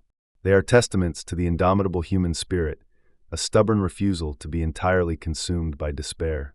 You might think, well, of course, they had nothing else to do. And while boredom was certainly a factor, the dedication required to painstakingly engrave a detailed scene onto a shell casing speaks of something more profound than mere time killing. It speaks of a deep, innate need for agency, for control, for the creation of something meaningful in a world utterly devoid of it. It's a bit like deciding to organize your sock drawer during an apocalypse, a small, defiant act of order in chaos. Consider the designs themselves. While patriotic symbols and regimental crests are common, you also discover an abundance of universal imagery. Hearts, flowers, birds, domestic scenes, and names. These aren't just personal expressions, they're echoes of a collective longing for peace, for home, for love. It's as if every soldier, regardless of their uniform, carried a similar mental blueprint of normalcy, a shared dream of a world untouched by mud and gunfire. You see a small, crudely etched bird on a fuse cap, and you don't need a translator to understand the longing for freedom, for flight, for escape. It's a language so primal, it bypasses the brain and goes straight to the heart. And sometimes it makes you wonder if birds ever looked down at the trenches and thought, wow, those humans really know how to make a mess. This cultural language also speaks of the human desire for connection. Many pieces were intended as gifts for loved ones back home, tokens of remembrance and survival. Imagine the weight of that message, etched into the very metal that once held a deadly charge. It wasn't just a souvenir, it was a tangible link, a message across the miles that said, I endured. I thought of you. I made this for you. For a quirky or fringe tidbit, It's fascinating to note that some soldiers even developed a small, informal economy within the trenches, bartering their finished pieces for extra rations, tobacco, or even just a quieter spot to sleep. It truly was a market for artisanal goods, proving that even in the most dire circumstances, capitalism finds a way. Or perhaps, it's just human nature to trade something beautiful for something useful, like trading a perfectly good novel for a really comfortable pillow. The act of creation itself, the rhythmic tapping and filing, served as a meditative process, a mental sanctuary that transcended the immediate horrors. You can almost feel the quiet focus, the temporary escape from the incessant noise and terror of the battlefield. This wasn't just art, it was therapy. It was a way for the mind to find order in chaos, to impose beauty upon destruction. This is where historians still argue whether trench art was primarily a coping mechanism for trauma, a practical means of passing time, or a genuine expression of artistic impulse. Perhaps it was all three, a complex tapestry of human need woven into brass and copper. What these objects communicate is a shared humanity that war desperately tries to erase. You see a German piece, a French piece, a British piece, and while the specific symbols might differ, the underlying sentiment, the yearning for peace, the memory of home, the silent screams of suffering, the defiant spark of hope, remains strikingly consistent. It's like finding out that even your archenemy enjoys the same ridiculously cheesy pop song you secretly love. There's a universality to the human condition that even the sharpest bayonet cannot pierce. They tell us that even in the most dehumanizing conditions, the urge to create, to beautify, to leave a mark persists. They are proof that soldiers were not just cogs in a war machine, but individuals with inner lives, with hopes, fears, and an incredible capacity for resilience. These objects, humble as they are, become powerful conduits for understanding the past, allowing you to touch, metaphorically, the very spirit of those who endured unimaginable hardship. They are a cultural language spoken in whispers, but their message echoes loud and clear through the decades. Humanity, in all its fragility and strength, endures. You are there, aren't you? Not physically, of course, but in your mind's eye, you can almost feel the damp chill seeping through your boots, the persistent, cloying scent of mud and decay that clings to everything. You hear the distant, dull thud of artillery, a constant, unsettling heartbeat beneath the earth. This is the world of the trenches, a place where time itself seems to stretch and warp, where moments of unimaginable terror are punctuated by hours, days, weeks of soul-crushing boredom. It's a paradox, this existence, an endless wait for something terrible, a constant vigilance that drains the spirit as much as the body. And it's within this suffocating, dehumanizing crucible that you find a soldier, perhaps you yourself, reaching for a discarded shell casing. Why? Why, when every fiber of your being is screaming for survival, for warmth, for quiet, would you pick up a piece of the very violence that surrounds you and try to make it beautiful? This isn't about practicalities. It's about something far more profound. It's about the human mind, that incredibly resilient, incredibly fragile thing, desperately searching for an anchor in a sea of madness. War, you see, isn't just about the physical wounds. It's about the invisible ones, the ones that fester in the quiet hours, when the mind has nothing to do but replay the horrors or anticipate the next. For many, many soldiers, the constant strain led to what was then termed shell shock, a debilitating psychological condition that we now understand as a form of severe trauma response, manifesting in tremors, anxiety, memory loss, and deep depression. The sheer scale of this psychological toll on soldiers, especially during prolonged periods of trench warfare like that seen on the Western Front, was immense and largely unprecedented in previous conflicts. This wasn't just a few isolated cases, it was a widespread mental health crisis unfolding in the mud. But then you pick up that casing, you trace its cold, smooth surface, and suddenly, you're not just a soldier waiting to die, you're a craftsman. You're no longer a cog in a vast, terrifying machine. You're an individual making a choice, asserting a will. The act of creation, in this context, becomes a profound act of self-preservation. It's a mental sanctuary, a tiny, self-contained universe where you, and only you, dictate the rules. You decide the pattern, the technique, the curve of the metal. In a world where every moment is dictated by external, often violent forces, this small pocket of control is a lifeline. It's your brain saying, "No, I will not simply exist to be broken. I will create." Imagine the focus it requires. You have to shut out the whiz of bullets overhead, the distant screams, the incessant drone of flies. You have to concentrate on the precise angle of your improvised tool, the delicate pressure needed to etch a line, the rhythmic tap-tap-tap of a hammer against metal. This isn't just a casual hobby, it's an intensely engaging process that demands your full attention. It's the original form of deep work, long before anyone started talking about digital detoxes or mindfulness apps. You're completely absorbed, your mind wrestling with the stubbornness of the brass, the intricacies of the design, the limitations of your tools. For those precious minutes or hours, the war recedes. It becomes a dull background hum, rather than an all-consuming roar. You're not thinking about the next gas attack. You're thinking about whether this floral pattern would look better with more leaves. Honestly, it's probably the closest thing to a spa day you're going to get out here. No scented candles, just the metallic tang of brass dust and the satisfying clink of your makeshift chisel. And the tools themselves. You don't have a fully equipped workshop. You're using scavenged nails, sharpened bayonets, bits of shrapnel, even the blunt end of a spoon. You're improvising hammers from rocks wrapped in rags, or simply using another shell casing. The sheer ingenuity required to transform these scraps into instruments capable of delicate engraving is mind-boggling. It's like watching a particularly determined contestant on a survival reality show, except the stakes are infinitely higher, and the prize isn't a cash reward, but a fleeting moment of peace. You're solving a complex problem, not just of artistry, but of engineering, all while living in conditions that would make a modern glamping trip seem like a five-star resort. The repetitive nature of the work, the tapping, the filing, the polishing, has a deeply meditative quality. It's a rhythm, a pulse that you control. This isn't the chaotic, unpredictable rhythm of battle. It's a soothing, predictable cadence. It allows your mind to settle, to process, perhaps even to briefly forget. Think of it like knitting or whittling, but with a lot more potential for tetanus. This quiet, focused activity provides a much-needed counterpoint to the relentless sensory overload of the trenches. Your eyes, accustomed to scanning for threats, can now focus on a single, tangible object. Your ears, constantly straining for the telltale whistle of a shell, can now tune into the subtle scrape of metal. This shift in focus, this deliberate engagement of the senses in a constructive way, is a powerful antidote to the hypervigilance that defines life on the front. It also offers a tangible sense of accomplishment. In a war where individual effort often feels insignificant against the vastness of the conflict, creating a finished piece of trench art is a visible testament to your skill, your patience, your very existence.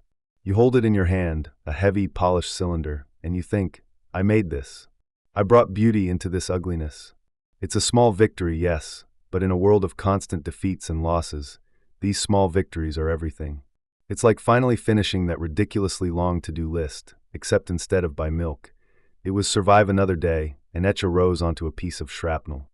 Historians still argue whether the primary motivation for creating trench art was purely psychological, as a coping mechanism, or if the desire to sell or trade these items for extra rations, comforts, or even just a bit of coin for a future leave, played an equally significant role. The truth, as is often the case, is probably a complex blend of both.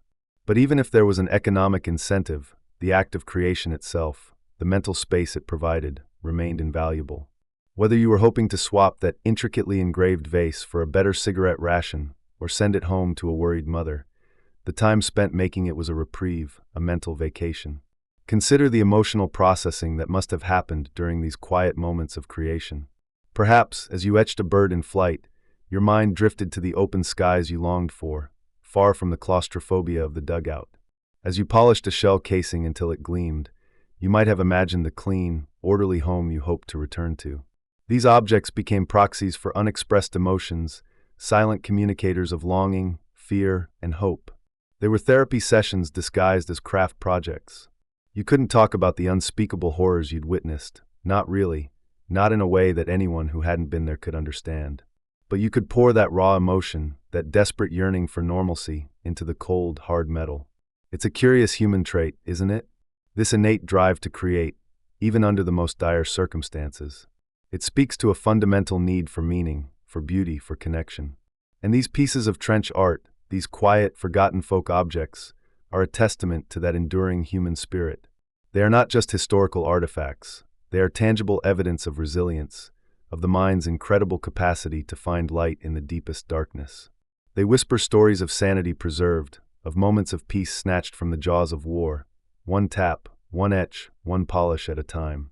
It turns out, sometimes the best way to fight the war within is with a tiny hammer and a piece of brass. Who knew? You find yourself, for a fleeting moment, in a quiet corner of chaos. The world outside is a symphony of destruction. The distant, guttural roar of artillery, the persistent crackle of rifle fire, the high-pitched whine of incoming shells that always seems to find the exact frequency to vibrate your very bones. But here, in this small, makeshift sanctuary, perhaps a dugout niche, a sheltered alcove, or even just huddled beneath a tattered canvas, a different rhythm takes hold. It's the rhythm of creation, a counterpoint to the cacophony of conflict. Imagine, if you will, the scene. The light is poor, probably just a flickering candle stub, its weak flame casting dancing shadows on the damp earth walls.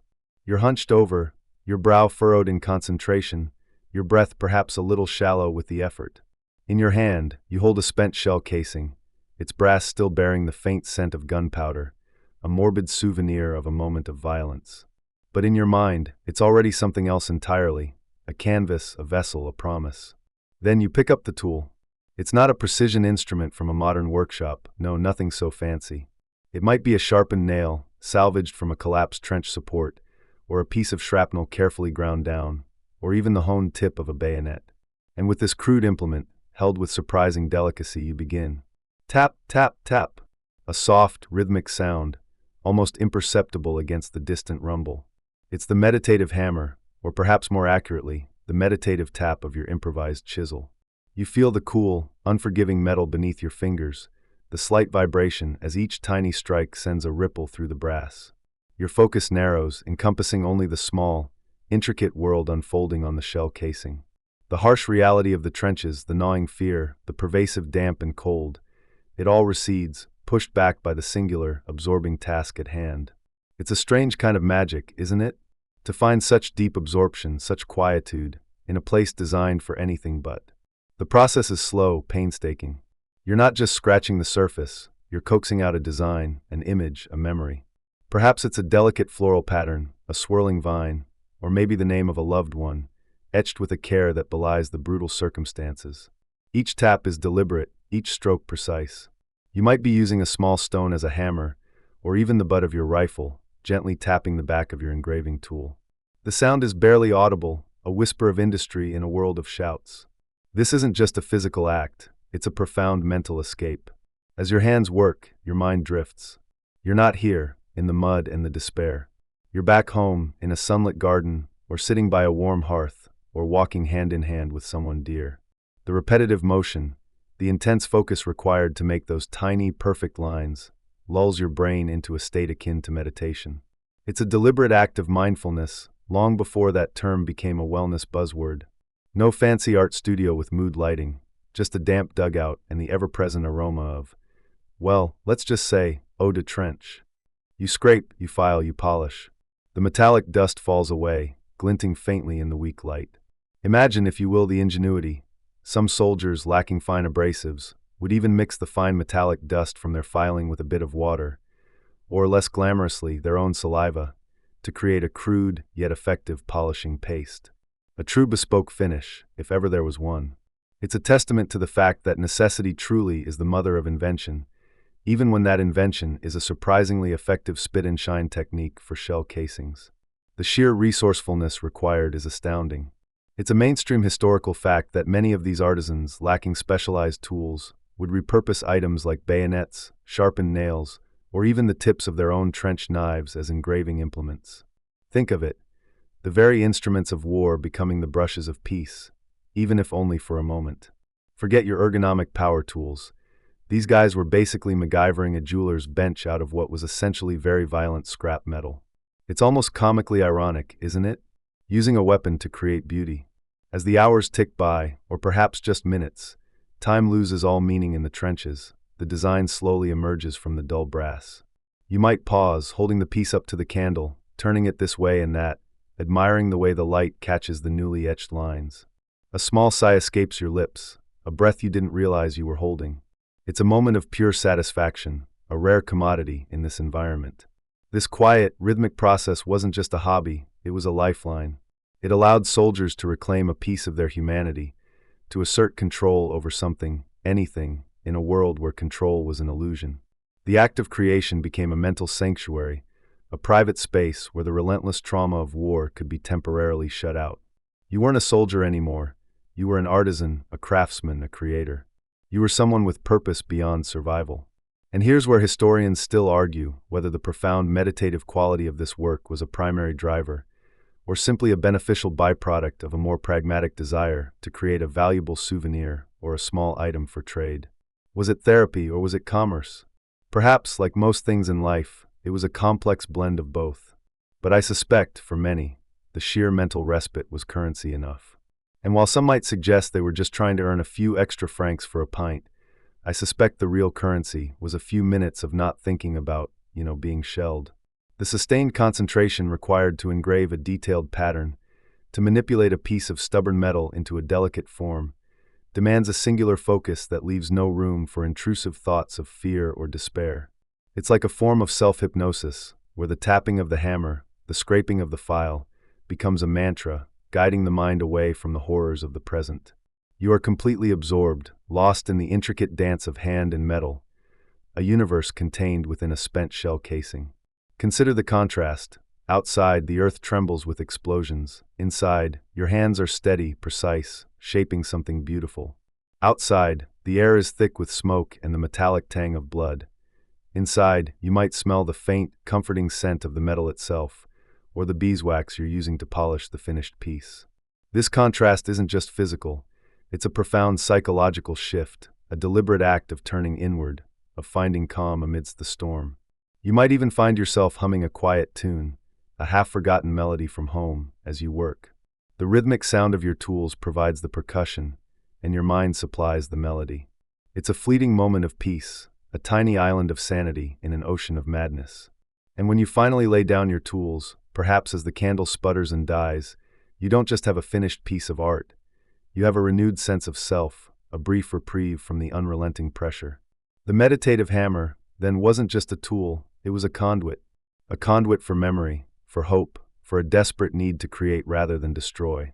It was the quiet counterpoint to the thunder of the guns, a testament to the human spirit's capacity to find beauty, even in the bleakest of landscapes. You can almost hear those soft, rhythmic taps, echoing across the desolate fields of history, a quiet rebellion of creativity against chaos. As you drift gently on the currents of these quiet histories, we arrive at the enduring legacy of trench art, these silent echoes that reverberate through time, a testament not to the roar of cannons, but to the whispers of hope and the tenacious grip of humanity amidst the maelstrom of war. You've seen how these objects offered a brief, vital sanctuary from the relentless trauma, a meditative hum against the din of destruction. But their story doesn't end when the last shell fell silent, or when the soldier, perhaps clutching a brass vase, finally boarded a train for home. No, their journey, much like the scars of conflict, continued. The legacy of trench art is a multifaceted jewel, reflecting different truths depending on how you hold it to the light. On one facet, you perceive its profound historical value. These aren't just decorative curios, they are primary source documents, tangible links to the experience of a soldier, speaking volumes about the conditions, the boredom, the terror, and the yearning for normalcy. Each piece carries the imprint of human hands that lived through unimaginable circumstances, transforming the tools of destruction into symbols of resilience. They tell us, without a single word, what it meant to exist in that liminal space between life and death, between civilization and savagery. Then there's the artistic dimension, often debated but undeniably present. Historians still argue whether trench art should be primarily categorized as folk art, souvenirs, or a genuine artistic movement born of unique circumstances, each label carrying different implications for its historical and cultural significance. But regardless of the academic pigeonhole, you can't deny the artistry. The meticulous detail, the ingenuity and improvisation, the sheer will to create beauty where none was expected, these are hallmarks of art, pure and simple. Before upcycling was a trending hashtag on social media, soldiers in the trenches were doing it with explosive flair, turning deadly casings into rather charming vases. Talk about being ahead of the curve, and dodging a few curves too, presumably. The enduring presence of trench art in museums and private collections worldwide speaks volumes. You find these pieces not just in military museums, but in art galleries, in homes passed down through generations. They serve as a quiet, powerful counter-narrative to the grand, often impersonal, stories of battles and generals. They remind us that war is ultimately fought by individuals, each with their own inner world, their own need for expression, their own capacity for hope. It's a profound thought, isn't it? That from the very materials of devastation, something so exquisitely human could emerge. Consider the sheer scale of this phenomenon. Trench art wasn't confined to World War I. It continued through subsequent conflicts like World War II, Korea, and Vietnam, adapting to new materials and technologies, showcasing a persistent human drive to create even in the face of modern warfare's evolving horrors.